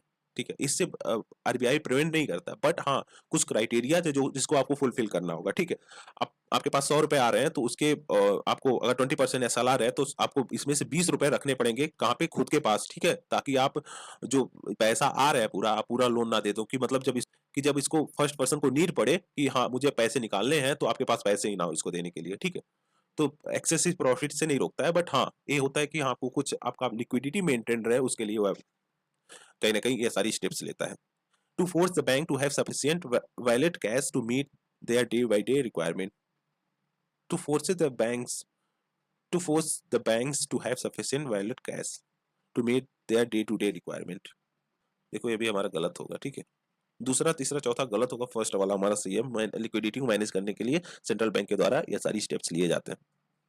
देखो, when the central bank want to increase the money supply in the economy, it lowers the reserve ratio. ठीक है, अगर 20% है तो उसे 18% कर देगा, 17% कर देगा, या फिर आप बोल सकते हैं 15% कर देगा। इससे क्या होगा, मनी सप्लाई इकोनॉमी में इंक्रीज कर जाता है। सेकंड इनकरेक्ट था, RBI does not require commercial bank to keep reserve in order to ensure the bank to have sufficient asset to draw on when the account holders want to pay. ठीक है, aim to make bank investment in government security. Aim क्या होता है, ये होता है कि जो बैंक्स है वह गवर्नमेंट सिक्योरिटीज में इन्वेस्ट करें। स्टेटमेंट थर्ड हमारा इनकरेक्ट था, reserve requirement are designed as a precautionary measures to control the economy, not stop bank from making excessive profit। ठीक है, एज ए प्रिकॉशनरी मेजर्स होता है बेसिकली जो रिजर्व रिक्वायरमेंट होता है, ना कि यह होता है कि जो सेंट्रल बैंक है वह स्टॉप करता है बैंक्स को कि आप एक्सेस प्रॉफिट मेक नहीं कर सकते। ठीक है, स्टेटमेंट नंबर 4 हमारा इनकरेक्ट था, as are not to force the bank to have sufficient cash to meet their day to day requirement. ठीक है, हमारा गलत हो गया। क्वेश्चन नंबर 6 क्या बोल रहा है, with reference to union budget, union budget के रिस्पेक्ट में पूछा है, which of the following are covered under the non plan expenditure, इनमें से कौन सा नॉन प्लान एक्सपेंडिचर में कवर्ड है। देखो, नॉन प्लान और प्लान एक्सपेंडिचर दो चीजें होती थी। ठीक है, बट जो यूनियन बजट कब आया था, 2016-17 में आया था, उसके तहत इसे डिसकंटिन्यूड कर दिया गया। ठीक है, तो अभी अगर प्रेजेंट टाइम में देखें तो यह ज्यादा रेलेवेंट नहीं है, बट देख लेते हैं। तो जनरली क्या हमें देखने को मिलता था, जो प्लान एक्सपेंडिचर होते थे ना, वह किससे रिलेटेड होते थे, 5 years प्लान से। ठीक है, जो कि फोकस करता था स्कीम्स पे, एक प्रोडक्टिविटी कैपेसिटी को कहीं ना कहीं इनहेंस करता। ठीक है, नॉन प्लान एक्सपेंडिचर ऐसे एक्सपेंडिचर कवर होते थे जैसे रूटीन गवर्नमेंट स्पेंडिंग हो गया, डेट सर्विसिंग हो गया, सैलरीज हो गया, ये सारी चीजें नॉन प्लान एक्सपेंडिचर में कवर्ड होते थे, जो कि पार्ट नहीं होते थे करंट प्लान के। तो ये पूछा है नॉन प्लान एक्सपेंडिचर क्या कहते हैं। देखो, डिफेंस एक्सपेंडिचर, कुछ कैपिटल एक्सपेंडिचर भी आते थे ना, कुछ कैपिटल एक्सपेंडिचर भी नॉन प्लान एक्सपेंडिचर में आते थे। डिफेंस एक्सपेंडिचर हो गया, इंटरेस्ट पेमेंट हो गया, सैलरी एंड पेंशन हो गया, सब्सिडीज हो गया। ठीक है, सारे इसमें आते थे, तो C will be the right answer. आइए एक्सप्लेनेशन को देखते हैं। देखो, non plan expenditure is largely the revenue expenditure of the government, although it also include capital expenditure. ठीक है, जो नॉन प्लान एक्सपेंडिचर होते थे वह जनरली हमें क्या देखने को मिलते थे, जो रेवेन्यू एक्सपेंडिचर होते थे गवर्नमेंट के उसको, बट उसमें कुछ कैपिटल एक्सपेंडिचर भी इंक्लूड होता था। It cover all the expenditure not includes the plan expenditure. ठीक है, जो प्लान एक्सपेंडिचर होता था वह इसमें इंक्लूड नहीं होता था, उसके अलावा जितने भी एक्सपेंडिचर होते थे उसे हम नॉन प्लान एक्सपेंडिचर बोलते थे। मेजॉरिटी ऑफ जो नॉन प्लान एक्सपेंसेस है ना, उसमें इंक्लूड होता है क्या क्या, इंटरेस्ट पेमेंट हो गया, पेंशन हो गया, स्टेचुटरी ट्रांसफर हो गया टू स्टेट, फिर यूनियन टेरिटरी गवर्नमेंट हो गया, इंटरेस्ट, डेट सर्विसिंग कॉस्ट हो गया, डिफेंस कॉस्ट हो गया, सब्सिडीज हो गया, ये सब उसमें आते थे। Non plan expenditure constitute biggest portion of the government total expenditure. जो नॉन प्लान एक्सपेंडिचर था ना, वह एक बिगेस्ट पोर्शन को कहीं ना कहीं इंक्लूड करता था, किसका, गवर्नमेंट एक्सपेंडिचर का। जो गवर्नमेंट के द्वारा एक्सपेंडिचर किया जाता था उसमें सबसे बिगेस्ट प्लान को कहीं ना कहीं यह इंक्लूड करता था। ठीक है, क्वेश्चन नंबर 7 क्या बोल रहा है, बोल रहा है with reference to balance of payment. Balance of payment का कॉन्सेप्ट हमने पीछे समझा। ठीक है, which of the following constitute the current account. Current account में क्या होता है, करेंट अकाउंट होता है एक कैपिटल अकाउंट होता है। कैपिटल अकाउंट का हमने पीछे देखा, करेंट अकाउंट में क्या होता है। देखो करेंट अकाउंट में जो गुड्स का एक्सपोर्ट एंड इंपोर्ट हो रहा है, ठीक है, गुड्स का एक्सपोर्ट एंड इंपोर्ट हो रहा है, फिर उसके बाद सर्विसेज का एक्सपोर्ट एंड इंपोर्ट हो रहा है, फिर उसके बाद यूनिलेटरल ट्रांसफर्स जो होते हैं जैसे रेमिटांसेज वगैरह हो गए, फिर उसके बाद इनकम रिसीट हो गया, पेमेंट्स हो गए, ये सारी चीजें कहीं ना कहीं करंट अकाउंट में आते हैं। तो इसके अकॉर्डिंग देखें तो balance of trade, foreign asset, balance of invisible, special drawing right, इसमें से क्या आता है बताओ। गुड्स एंड सर्विसेज का export and import, balance of trade, ठीक है, बैलेंस ऑफ ट्रेड आएगा, फर्स्ट वाला हमारा सही होगा। फॉरेन एसेट यह कैपिटल अकाउंट का पार्ट है, ठीक है, फॉरेन एसेट कैपिटल अकाउंट का पार्ट है। जैसे आप एफडीआई ले लो, एफडीआई हमने देखा कि कैपिटल अकाउंट में आ रहा है ना, एफआईआई कैपिटल अकाउंट में आ रहा है, तो यह हमारा फॉरेन एसेट जो इंडिया में आ रहा है वह कैपिटल अकाउंट का पार्ट होगा। फिर उसके बाद balance of invisibles, balance of invisibles मतलब सर्विसेज वगैरह जो प्रोवाइड की जा रही है, ठीक है, तो सी हमारा सही है क्योंकि सर्विसेज इंक्लूड करता है, export and import of services. Special drawing right, यह भी कहीं ना कहीं एसेट है ना, फॉरेन एसेट ही है, तो ये हमारा नहीं आएगा, तो इसके according C will be the right answer.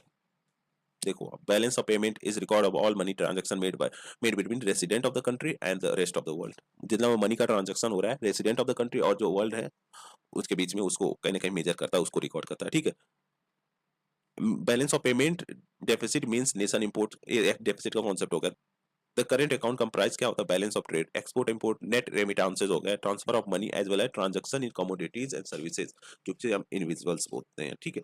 Capital account का हमने देखा था, कैपिटल अकाउंट में क्या आते हैं, फॉरेन डायरेक्ट इन्वेस्टमेंट होते हैं, फिर उसके बाद फॉरेन पोर्टफोलियो इन्वेस्टमेंट में एफआईआई भी बोलते हैं, फॉरेन इंस्टीट्यूशनल इन्वेस्टमेंट हो गया, फिर उसके बाद एक्सटर्नल कॉमर्शियल बोरोइंग होता है, एसडीआर वगैरह होता है, इसमें इंक्लूड किए जाते हैं, ठीक है। क्वेश्चन नंबर 8 क्या बोल रहा है, which of the following organisation bring out the publication known as world economic outlook. बोला वर्ल्ड इकोनॉमिक आउटलुक किसके द्वारा रिलीज किया जाता है, तो यह रिलीज किया जाता है मतलब एक लाया जाता है इंटरनेशनल मॉनेटरी फंड के द्वारा, ठीक है, इंटरनेशनल मॉनेटरी फंड के द्वारा वर्ल्ड इकोनॉमिक आउटलुक को लाया जाता है, ठीक है। यहाँ पे देख सकते हो world economic outlook is a report by international monetary fund, ठीक है, डिटेल में दे रखा है, आप इसको पढ़ सकते हो। क्वेश्चन नंबर 9 क्या बोल रहा है if the interest rate is decreased in an economy it will, अगर इंटरेस्ट रेट एक इकोनॉमी में डिक्रीज कर रहा है इसका मतलब क्या है। देखो इंटरेस्ट रेट डिक्रीज किया तो कहीं ना कहीं मनी सप्लाई इंक्रीज होगा जिसकी वजह से इन्फ्लेशन होगा, ठीक है, इतना कॉन्सेप्ट हमें समझना चाहिए, इतना आना चाहिए। स्टेटमेंट्स को पढ़ते हैं, decrease the consumption expenditure in economy, consumption expenditure में डिक्रीज देख लो गलत है, क्योंकि इसमें इंक्रीज देखने को मिलेगा ना, आपके पास पैसे ज्यादा आएंगे तो आप ज्यादा खर्च करोगे ना, तो डिक्रीज कहां से होगा। फिर उसके बाद क्या है, increase the tax collection of the government, देखो भाई इससे कोई रिलेशन नहीं है, ठीक है, कि आप जैसे जैसे आपके पास पैसे आएंगे तो आप टैक्स पे ही करोगे, increase the tax collection of the government ये नहीं होगा, ठीक है। Increase the investment expenditure in economy यह होगा, ठीक है। आपके पास जब ज्यादा पैसे आएंगे तो बहुत सारे प्रॉफिट अर्न करने के लिए आप क्या करोगे, इन्वेस्टमेंट कहीं पे करोगे, ठीक है, किसी पर्टिकुलर जो सेक्टर वगैरह है वहां पे आप इन्वेस्टमेंट करोगे, क्योंकि आपको लो इंटरेस्ट रेट पे पैसे मिल जा रहे हैं, ठीक है। तो वही है कि increase the investment expenditure in the economy, interest rate decrease करेगा तो इंक्रीज हो जाएगा किसमें, इन्वेस्टमेंट में, ठीक है। Increase the total saving in the economy, भाई जो पैसे आएंगे तो सेविंग नहीं परफॉर्म करते हैं लोग, लोग खर्च करते हैं, ठीक है, तो कंजम्पशन इंक्रीज होगा ना कि सेविंग इंक्रीज करेंगे, ठीक है, C will be the right answer. देखो ठीक है, relationship between investment and interest rate, the investment curve of the economy serve as another example of expenditure, ठीक है, decrease in interest rate result in increase in investment spending, जैसे interest rate decrease होगा investment spending जो होगा वह बढ़ेगा, ठीक है। तो ये हमारा हो गया 2014 का क्वेश्चन, अब 2015 का हम देखते हैं, ठीक है। बोल रहा है fair and remunerative price of sugar cane is approved by the, fair and remunerative price अब जो शुगर केन का है किसके द्वारा अप्रूव किया जाता है, तो ये अप्रूव किया जाता है cabinet committee on economic affairs, ठीक है, इसके द्वारा अप्रूव किया जाता है। देखो fair and remunerative price sugar cane control order 1966 किसके अंडर पब्लिश किया गया, एसेंशियल कमोडिटी एक्ट 1955 के तहत, ठीक है। Specify the fair remunerative price must be paid national wide within 14 days of the cane delivery date, ठीक है। एक जो प्राइस होता है बेसिकली जो शुगर केन का प्राइस होता है जिसे जो गवर्नमेंट के द्वारा पे किया जाता है, ठीक है। लेट्स से आप एक फार्मर हो, ठीक है, आप शुगर केन की खेती कर रहे हो, तो जब खेती हो गया, फसल हो गया, तो आप इसको ले जा रहे हो मंडी में बेच रहे हो, ठीक है। शुगर केन का जो फैक्ट्री है वहां पे आप जब देते हो, यहाँ पे दे रहे हो आप, तो बोल रहा है जो फेयर एंड रिन्यूमरेटिव प्राइस है आपको, वो 14 डेज में मिल जाना चाहिए। जो प्राइस आपको पे करना है, मतलब कंपनीज के द्वारा, गवर्नमेंट के द्वारा प्राइस आपको पे करना है, वो 14 डेज के अंदर मिल जाना चाहिए। यह cabinet committee on economic affairs के द्वारा अनाउंस किया जाता है, ठीक है। रिकमेंडेशन किसके द्वारा दिया जाता है? Commission on agriculture cost price. Report report by Rangarajan committee on restriction sugar के sector serve as the foundation for fair remunerative price. Question number second क्या बोल रहा है? In India market in agriculture product are regulated under. बोल रहा है India में जो मार्केट्स है एग्रीकल्चर प्रोडक्ट का, किसके द्वारा रेगुलेट किया जाता है? किसके अंडर रेगुलेट किया जाता है? देखो, agriculture produce market committee enacted by state, इसके द्वारा रेगुलेट किया जाता है, ठीक है। अंडर किसके? एग्रीकल्चर प्रोड्यूस मार्केट कमिटी के। तो देखो, agriculture produce market committee APMC जिसे हम बोलते हैं, ठीक है, स्टेट गवर्नमेंट के अंडर आता है। उसके द्वारा regulate the notify agriculture products and livestock, ठीक है। State government agriculture produce market committee oversee the listed agriculture products and livestock. APMC जो होते हैं ना, वो ओवरसीज करते हैं किसको? लिस्टेड जो एग्रीकल्चर प्रोडक्ट्स होते हैं और जो लाइव स्टॉक्स होते हैं उसको, ठीक है। और हमें पता है कि जो स्टेट एग्रीकल्चर वह स्टेट सब्जेक्ट्स है, इसी वजह से जो ईपीएमसीज हैं वो स्टेट गवर्नमेंट के अंडर आते हैं, ठीक है। इसके बाद भी कुछ इन्फॉर्मेशन एक्स्ट्रा दे रखा है, आप इसको पढ़ सकते हो। क्वेश्चन नंबर थर्ड क्या बोला? Consider the following statement. Statement दे रखा है, हमें क्या बताना है? करेक्ट। जो accelerated irrigation bond benefit program है, उसे लॉन्च किया गया था 1996-97 में, to provide loan assistant to poor farmers. नहीं, ये फार्मर्स नहीं रहेगा, ये स्टेट के लिए आया गया था, ठीक है। स्टेट्स को लोन प्रोवाइड कराएगा सो दैट वह जो मेजर इरिगेशन प्रोजेक्ट्स ना उसको डेवलप कर सकें, फिर उसके बाद वेरियस जो इरिगेशन से रिलेटेड आइटम्स है उसको ला सकें, सो दैट जो इरिगेशन फैसिलिटीज हैं स्टेट्स में उसे इनहेंस किया जा सके, ओवरऑल जो इरिगेशन फैसिलिटीज है, ठीक है। पहला हमारा गलत है। The command area development programme was launch in 1974-75 for the development of water use efficiency, ठीक है। कमांड एरिया डेवलपमेंट प्रोग्राम जो है बेसिकली उसे लॉन्च किया गया था कब? 1974 में, 75 में, ताकि वाटर इफिशियंसी को इंक्रीज किया जा सके, वाटर यूज इफिशियंसी को डेवलप किया जा सके, ठीक है जी हाँ। और सेकंड ऑप्शन सही था। अरे यार, इसमें तो आंसर ही दे रखा। एक्सप्लेनेशन को देखते हैं। पहला इनकरेक्ट था। जो एक्सेलरेटेड इरिगेशन बेनिफिट प्रोग्राम था, लॉन्च किया गया था 1996-97 में, to give loan assistant to किसको? स्टेट्स को, जो कि हेल्प कर सके किसके लिए? Development of their major irrigation projects, so that जो इरिगेशन फैसिलिटीज है, ओवरऑल इरिगेशन फैसिलिटीज है, उसको इनहेंस किया जा सके स्टेट्स में, ठीक है। फिर उसके बाद दूसरा करेक्ट था। Command area development programme launch किया गया था 1974-75 में, to bridge the gap between irrigation potential and actual utilisation major and medium irrigation schemes, ठीक है।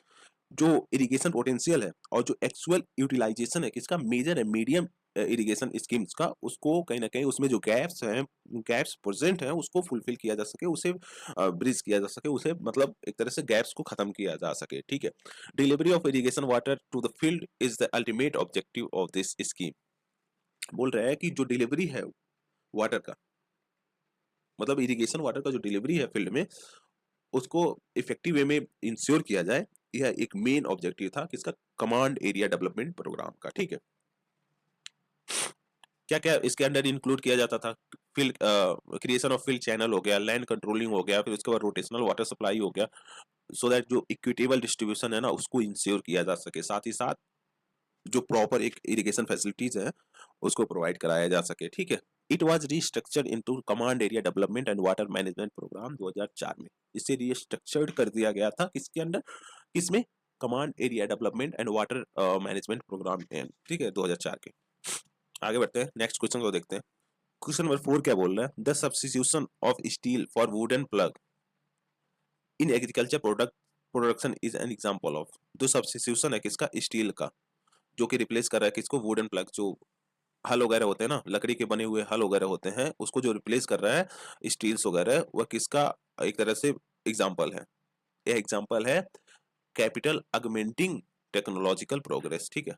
कैपिटल अगमेंटिंग टेक्नोलॉजिकल, जो कैपिटल में इंक्रीज देखने को मिल रहा है टेक्नोलॉजिकल प्रोग्रेस की वजह से, उसको शो करता है यह, ठीक है। देखो, लेबर अगमेंटिंग और कैपिटल अगमेंटिंग। लेबर अगमेंटिंग में क्या होता है? इस टेक्नोलॉजी दैट इंक्रीज, क्या करता है? Increase skills and productivity of the existing labour force. जो स्किल एंड प्रोडक्टिविटी को इंक्रीज करता है जो एग्जिस्टिंग लेबर फोर्सेज हैं, उसको हम लेबर ऑगमेंटिंग टेक्नोलॉजी बोलते हैं। जैसे क्या होगा कि आप टीच कर रहे हो पीपल को हाउ टू यूज कंप्यूटर, फिर उसके बाद जो बहुत सारी गवर्नमेंट के द्वारा स्किल डेवलपमेंट फैसिलिटीज को लाई जा रहे हैं, स्किल्स वगैरह को सब सिखाया जा रहा है, ये सारी चीजें किसमें आती है, लेबर ऑगमेंटिंग में। कैपिटल ऑगमेंटिंग में क्या होता है, इसमें होता है इनहेंस करता है productivity of existing capital goods. जो एग्जिस्टिंग कैपिटल गुड्स है ना, जैसे अभी तक क्या होता था, हल वगैरह का यूज करके जो बुल्स वगैरह होते थे, बेसिकली बैल वगैरह जिसे बोलते हैं, बैल वगैरह होते हैं, बोलते उनके थ्रू जो एग्रीकल्चर फील्ड्स हैं उसको कहीं ना कहीं जुताई वगैरह किया जाता था। बट अभी ट्रैक्टर वगैरह का यूज हो रहा है, तो इसे हम कैपिटल ऑगमेंटिंग टेक्नोलॉजी बोलेंगे, ठीक है। जैसे replacement of would buy steel हो गया, इंक्रीज प्रोडक्टिविटी ऑफ लॉग, तो ये सारी चीजें हैं बेसिकली। आगे बढ़ते हैं, नेक्स्ट क्वेश्चन को देखते हैं। क्वेश्चन नंबर 5 क्या बोल रहा है, which one of the following best describe the main objective of seed village concept. जो सीड विलेज कॉन्सेप्ट है वह इसमें से कौन सा बेस्ट वे में डिस्क्राइब कर रहा है। सीड विलेज कॉन्सेप्ट इसलिए लाया गया था ताकि जो फार्मर्स है ना, वह सीड को प्रोड्यूस करें वैरायटी ऑफ क्रॉप्स का, ठीक है, सीड को प्रोड्यूस करें वैरायटी ऑफ क्रॉप्स का, जो है बेसिकली उसे सीड विलेज उसके कॉन्सेप्ट से लाया गया था। इसमें आप देख सकते हो क्या क्या दिया है, encouraging the farmer to use their own farm seeds and discourage them to buy the seed from other, गलत है। Involving the farmers for the training in quality seed production and thereby to make the available quality seed to other at appropriate time and affordable cost, ठीक है, ये हमारा सही है, statement number B will be the right answer. क्योंकि इसके तहत कहीं ना कहीं फार्मर्स को ट्रेनिंग प्रोवाइड कराया जाता है कि वह एक क्वालिटी सीड को प्रोड्यूस करें, मतलब खुद से क्वालिटी सीड को प्रोड्यूस करें और उस सीड को अवेलेबल कराएं, सो दैट जो उसका यूटिलाइजेशन है एक प्रॉपर टाइम में हो सके और उसका कॉस्ट भी काफी ज्यादा ना रहे, ठीक है। ये दोनों सीड ही गलत है। Earmarking some village exclusively for the production of certified seed, गलत है। Identify the entrepreneur in village and providing the technology and finance to set up seed companies, गलत है, ठीक है। देखो, involving the farmers for training in quality seed production and thereby to make available quality seed to other at appropriate time and affordable cost में। Seed village concept, seed a village is referred to as a seed village if a trained group of farmers produce seed for a variety of crops and provide for the requirement of themselves at their fellow villages and villagers in thereby village at affordable cost, ठीक है।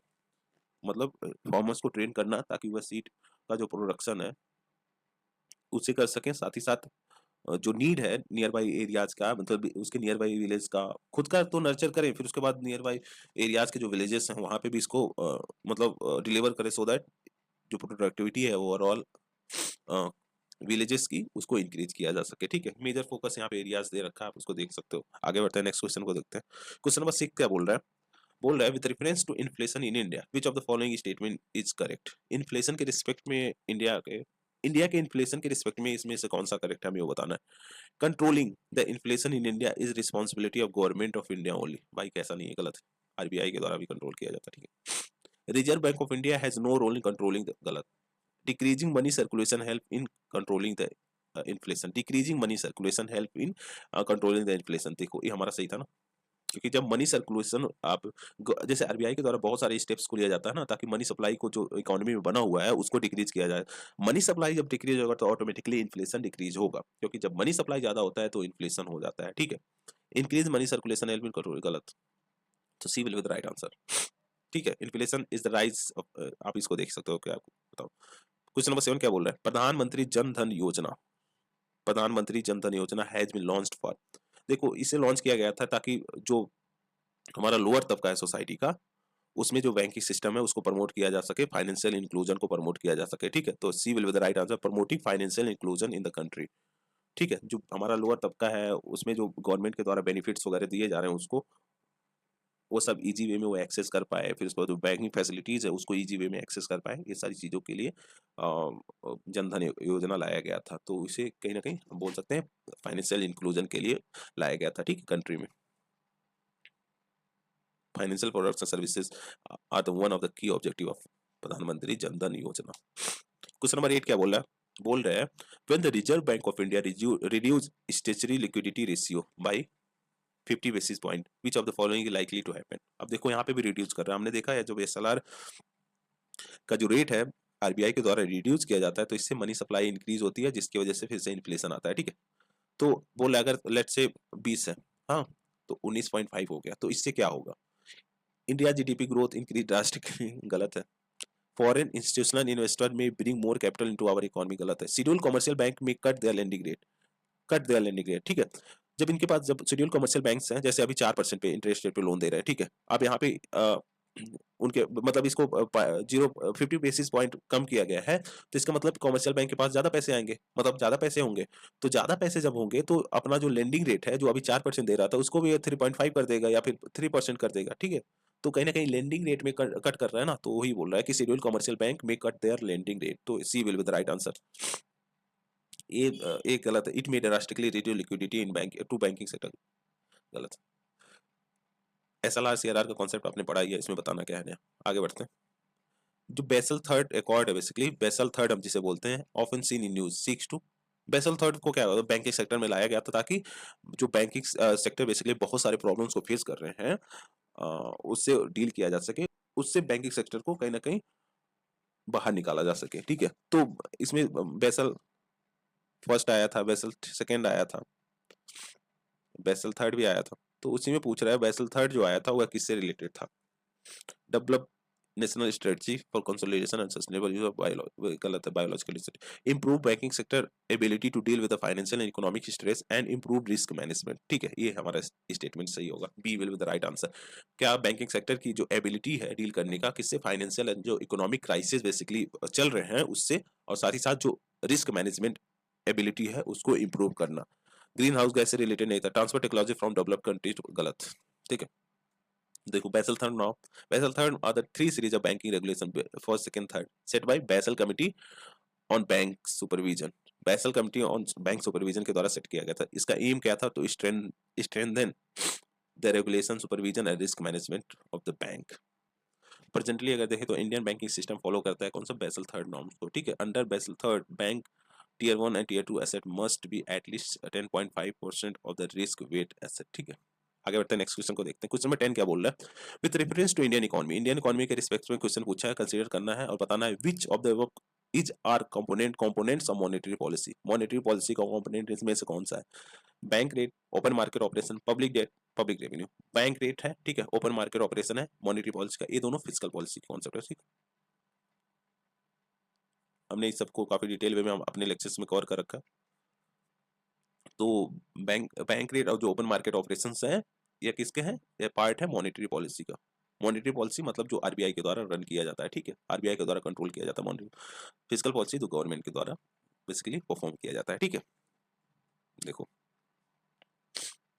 दूसरा, open market operation conducted by RBI, way of sale and purchase of government security to adjust liquidity in market. ठीक है, open market operation के तहत कहीं ना कहीं आरबीआई गवर्नमेंट की जो सिक्योरिटीज होती है उसको बेचती और खरीदती है, जिससे जो लिक्विडिटी है मार्केट में उसे मेंटेन किया जा सके। Monetary policy tool is implemented by the RBI through open market और बैंक रेट एसएलआर। ठीक है, पहला सही था। Bank rate is the rate of interest that RBI charges while lending loan commercial bank. जब कॉमर्शियल बैंक को RBI loan देती है तो उस पर जो रेट लगाती है that is called bank rate.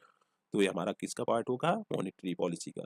Third fourth हमारा गलत है क्योंकि वह फिजिकल पॉलिसी का पार्ट होगा। ठीक है, क्वेश्चन नंबर 11 क्या बोल रहा है? बोल रहा है with reference to 14 finance commission which of the following statement is are correct. 14 finance commission के रिस्पेक्ट में क्वेश्चन पूछा है और बताना है हमें इसमें से कौन सा करेक्ट है। बोला है it has increase the state share of state in central divisible pool from 32% to 42%। ठीक है, सेंट्रल डिविजिबल पूल मतलब सेंटर के द्वारा जो स्टेट को जो टैक्सेस वगैरह आ रहे हैं उसका जो शेयर दिया जाता है उसके रिस्पेक्ट में क्वेश्चन बोल रहा है कि यह किसे 32% से 42% बढ़ा दिया गया है, मतलब लगभग 10% का ग्रो इसमें वो इंक्रीज देखा गया है। क्या सही है? जी हाँ, ये 14 फाइनेंस कमीशन के द्वारा रिकमेंड किया गया था। सेकंड क्या है? It has made recommendation concerning sector specific grant. Sector specific grant 13 finance commission में बात किया गया था। ठीक है, 14 फाइनेंस कमीशन में बात नहीं किया गया था, तो इसके अकॉर्डिंग हमारा E will be the right answer. देखो देखो statement first, 14 finance commission has radically enhance the share of state in central divisible pool from कहां से? 32 से 42%। ठीक है, which is the biggest ever increase in vertical tax division. फिर उसके बाद क्या है? सेकंड वाला हमारा करता 14 finance commission has not made recommendation concerning specific sector specific grants unlike जैसे हमारा 13 फाइनेंस कमीशन। ठीक है, with reference to union government consider following statement, हमें बताना है इनमें से कौन सा करेक्ट है। यूनियन गवर्नमेंट के रिस्पेक्ट में हमें क्वेश्चन पूछा है और बताना है इसमें से कौन सा करेक्ट है। स्टेटमेंट फर्स्ट क्या दे रखा है, department of revenue is responsible for preparation of union budget that is presented to parliament by president. मतलब क्या है, बेसिकली बोल रहा है जो डिपार्टमेंट ऑफ रेवेन्यू है ना, उसके द्वारा बजट का प्रिपरेशन किया जाता है, जो कि प्रेजेंट किया जाता है कहाँ पे, पार्लियामेंट में।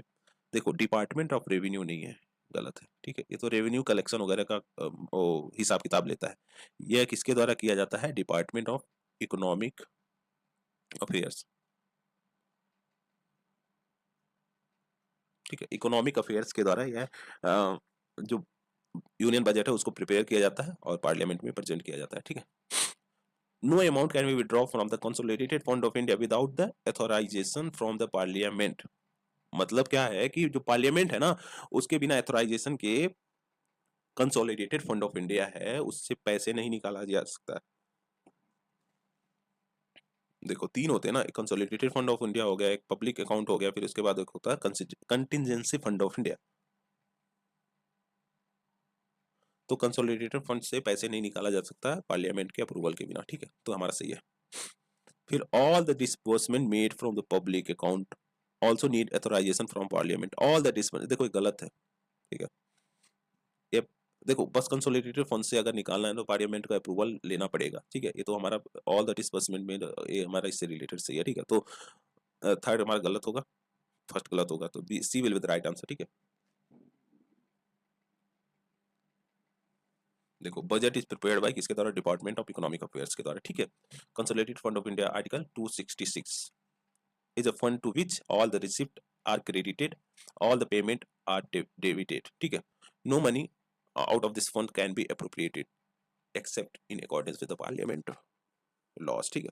जो पार्लियामेंट्री लॉज हैं उसी के अकॉर्डिंग कहीं ना कहीं मनी को विड्रॉ किया जा सकता है। स्टेटमेंट हमारा गलत था। Provide fund deposit, saving bank deposit, remittance etcetera कहाँ पे क्रेडिट होता है, पब्लिक अकाउंट में। Public account is operated by the executive action, मतलब एग्जीक्यूटिव एक्शन के द्वारा इसे ऑपरेट किया जाता है, ना कि पार्लियामेंट के अप्रूवल के बाद, ठीक है। Payment from this account can be made withdrawal without the parliamentary appropriation, ठीक है, विड्रॉ किया जा सकता है विदाउट पार्लियामेंट्री अप्रूवल के।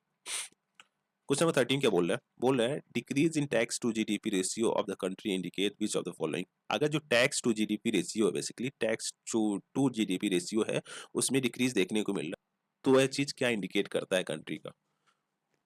फर्स्ट दे रखा है स्लोइंग इकोनॉमिक ग्रोथ रेट, ठीक है, ये हमारा सही है। जब देखो क्या होगा कि जब tax to GDP ratio decrease करेगा, इसका मतलब क्या है कि इकोनॉमिक ग्रोथ तो हो रहा है, मतलब बट लोग टैक्स ही नहीं पे करना चाह रहे हो। अगर टैक्स ही नहीं पे करेंगे, अब जब गवर्नमेंट के पास टैक्स से पैसे आएंगे नहीं तो क्या करेगा, बोरो करेगा, बोरो करके इन्वेस्ट करेगा कहीं ना कहीं। तो कहीं ना कहीं जो गवर्नमेंट के पास पैसे आ रहे हैं वह कम पड़ेंगे तो बहुत सारे इन्वेस्टमेंट पर्पज के लिए बोरो करेगा या फिर इन्वेस्ट ही नहीं करेगा। समझ रहे हो, स्कीम्स वगैरह में जो पैसे हैं चाहिए होगा, जितनी रिक्वायरमेंट है उसमें जब कमी आएगी तो क्या होगा, इससे हमारा इकोनॉमिक ग्रोथ ही स्लो होगा ना। तो ये बोल रहा है, तो पहला हमारा सही है। Less equitable distribution of national income, देखो इससे नहीं रिलेटेड है, ठीक है, ये गलत होगा, फर्स्ट सही है। First, a lower the tax to GDP ratio puts pressure on the government to meet the financial deficit target, ठीक। तो पहला हमारा गलत था, पहला हमारा सही था। सेकंड था tax to GDP does not indicate the distribution of income in the country. 14 क्या बोल रहा है, with reference to Indian economy consider following statement. Statement दे रखा इंडियन इकोनॉमी के रिस्पेक्ट में, हमें उसका आंसर बताना है, ठीक है, करेक्ट बताना है। The rate of growth of real gross domestic product, एक नॉमिनल होता है एक रियल होता है। रियल वाला जो होता है ना, एक पर्टिकुलर ईयर का लेके किया जाता है, जैसे 2012 का लें हम तो 2020 का लें तो उसमें रियल वाला 2012 का लिया जाएगा, ठीक है। तो उसमें बोल रहा है the rate of growth of real gross domestic product had steadily increase in the last decade. अगर एक साल का पूरा देखें तो जो ग्रोथ है रियल ग्रॉस डोमेस्टिक प्रोडक्ट में, उसमें इंक्रीज देखने को मिला है। फिर इसके बाद क्या बोल रहा है, gross domestic product at market price है steadily increased in last decade. जो ग्रॉस डोमेस्टिक प्रोडक्ट है मार्केट प्राइस पे, जो मार्केट प्राइस पे बेसिकली देखने को मिलता है, उसमें स्टेडीली इंक्रीज देखने को मिला अगर हम लास्ट डेकेड के कंपैरिजन में देखें तो। देखो उस ईयर के कंपैरिजन में अगर देखें, जब 2015 का क्वेश्चन हम देखते हैं 2000 उस टाइम पे, तो हमारा उसके according B will be the right answer, first वाला गलत था, ठीक है। तो देख सकते हो अभी इसको देखने का ज़्यादा रेलेवेंट है नहीं बेसिकली। अगर आपको देखना है तो जो प्रेजेंट का चल रहा है सिचुएशन, हाँ, बट उसमें कोविड वाला इंक्लूड करना। कोविड कोविड एक काफ़ी ज़्यादा सेटबैक था इंडियन इकोनॉमी के लिए, तो कहीं न कहीं उसको आप इसमें इंक्लूड करके आप देख सकते हो प्रेजेंट टाइम में क्या सीन है, ठीक है? क्वेश्चन नंबर 15 क्या बोला? There has been a persistent deficit budget year after year. मतलब हमें budget deficit year after year देखने को मिल ही रहा है। हाँ, which of the following action can taken by the government to reduce the deficit? Deficit को रिड्यूस करने के लिए गवर्नमेंट के द्वारा क्या एक्शन किया जा सकता है? मतलब डेफिसिट हो रहा है, मतलब गवर्नमेंट के ज़्यादा पैसे खर्च हो रहे हैं, ठीक है? तो क्या करना है? पैसे को रोकना है, पैसे को रोकना है, बस इतना ध्यान रहे। अब यहाँ पे आंसर देखते हैं, करेक्ट बताना है। Reducing revenue expenditure, revenue expenditure को रिड्यूस करना, मतलब यहाँ पे पैसे को रोकना। उससे कम करेंगे तो जी जी हाँ, हमारा डेफिसिट जो है उसमें रिड्यूस देखने को मिलेगा। स्टेटमेंट फर्स्ट हमारा सही है, ठीक है? इंट्रोड्यूसिंग न्यू वेलफेयर स्कीम, अगर न्यू वेलफेयर स्कीम को लाया जा रहा है गवर्नमेंट के द्वारा, तो कहीं ना कहीं फिर से पैसे खर्च होंगे, तो इससे हमारा डेफिसिट फिर से बढ़ेगा, तो इससे हम काट सकते हैं, हमारा गलत होगा, ठीक है? रेशनलाइजिंग सब्सिडीज, जो सब्सिडीज गवर्नमेंट के द्वारा प्रोवाइड कराई जा रही है उसको रेशनलाइज वे में, मतलब जिसको नीड है उसको देना, ठीक है? एक रेशनल वे जो होता है ना उसको देना, एक प्रॉपर जो अमाउंट होता है उसको देना, ना कि बहुत ज्यादा बढ़ा चढ़ा के, मतलब पॉलिटिकल फेवर के लिए आप बढ़ा चढ़ा के दे दिए, फिर उसके बाद पैसे आपके पास नहीं बच रहे हैं, डेफिसिट बहुत ज्यादा इंक्रीज कर जा रहा है। तो इससे अगर देखें तो रेशनलाइज वे में अगर सब्सिडीज को प्रोवाइड कराया जा रहा है, तो इसका मतलब है कि जो डेफिसिट है उसको रिड्यूस करेगा, ठीक है? सही हमारा। एक्सपेंडिंग इंडस्ट्रीज, जो इंडस्ट्रीज है उसको एक्सपेंड करना, मतलब फिर से पैसे खर्च होंगे, फिर से पैसे खर्च होंगे, तो फिर कहीं ना कहीं डेफिसिट फिर से बढ़ेगा। तो इसके अकॉर्डिंग देखें तो हमारा ए दूसरा चौथा गलत होगा, ठीक है? पहला तीसरा सही होगा, तो पहला तीसरा कहाँ है? A will be the right answer. इसमें समझाना क्या है ऑलरेडी देख सकते हो, ठीक है? क्वेश्चन नंबर 16 क्या बोल रहा है? कन्वर्टिबिलिटी ऑफ रूपी इंप्लाइज, जो कन्वर्टिबिलिटी है रूपी का क्या इंप्लाइज करता है? देखो, कन्वर्टिबिलिटी ऑफ रूपी का मतलब एक जो रूपी है, हाँ, रूपी जो है बेसिकली जो फॉरेन करेंसीज है उससे कितना इजीली कन्वर्ट आप कर ले रहे हो, that is called convertibility of रूपी। लेट्स से आप फॉरेन कंट्रीज में गए, ठीक है? आपको पैसे जो इंडियन रूपी है उसको फॉरेन करेंसीज में कन्वर्ट कराना होगा ना, ये दर्शाता है। मतलब फॉरेन कंट्रीज में आप गए तो आप इंडियन रूपी थोड़ी खर्च करोगे, वहां का जो करेंसी होगा उसको खर्च करोगे ना, तो इंडियन रूपी जो है उसे आपको फॉरेन करेंसीज में कन्वर्ट कराना पड़ेगा, तो उसे यह दर्शाता है। Freely permitting the conversion of rupee to other currencies and vice versa, ठीक है? कितना फ्रीली आप जो रूपी है उसको कन्वर्जन कर पा रहे हो, उसका मतलब उसको कन्वर्ट कर पा रहे हो अदर करेंसीज में, उसको यह दर्शाता है। देखो, currency convertibility is the ease with which currency of a country can be freely converted into any other foreign currency or gold at market determined exchange rate। जो मार्केट के द्वारा डिटरमाइंड एक्सचेंज रेट है उसके rate पे कैसे आप जो चीजें हैं उसको कन्वर्ट कर दे रहे हो, मनी जो है उसको कन्वर्ट कर दे रहे हो अदर करेंसीज में, ठीक है? It refers to the ability of rupee to be converted into any foreign currency backed with the exchange rate that prevail at the time of conversion. किस एक्सचेंज रेट पे इसको convert किया जाएगा? उस time पे जो एक्सचेंज रेट प्रिवेल होगा, ठीक है? It allow the easy financial transaction for export import of goods and services, ठीक है? आगे बढ़ते हैं, नेक्स्ट क्वेश्चन को देखते हैं। क्वेश्चन नंबर 17 क्या बोल रहा है? प्रॉब्लम ऑफ इंटरनेशनल लिक्विडिटी, जो इंटरनेशनल लिक्विडिटी है is related to non availability of, जो प्रॉब्लम है इंटरनेशनल लिक्विडिटी का वह किससे रिलेटेड है? क्या ऐसा चीज है जो अवेलेबल नहीं होगा तो हमारा जो इंटरनेशनल लिक्विडिटी है वह उसमें प्रॉब्लम देखने को मिलेगी? बताओ क्या होगा? डॉलर एंड हार्ड करेंसीज, अगर इसके अवेलेबिलिटी में कमी देखने को मिल रही है तो जो इंटरनेशनल लिक्विडिटी है उसमें प्रॉब्लम देखने को मिल सकती है, ठीक है? International payment resulting from trade in goods and service are linked to idea of international liquidity. International liquidity consists of all the resources that are available to monetary authorities of a country for the purpose of meeting balance of payment and balance of payment deficit। ठीक है, basic था। आगे बढ़ते हैं, next question को देखते हैं। Question number 18 क्या बोल रहा है? बोल रहा है in the index of 8 core industries, index of 8 core industries, 8 core industries का कॉन्सेप्ट हमने प्रीवियस स्लाइड्स में भी पढ़ा है, मतलब प्रीवियस ईयर के जो क्वेश्चन है उसमें देखा था, आई थिंक 12 का देखा था तब। विच one of the following is the highest wait, जो 8 कोर इंडस्ट्रीज हैं उसमें हाईएस्ट वेट किसका है? बताओ किसका है?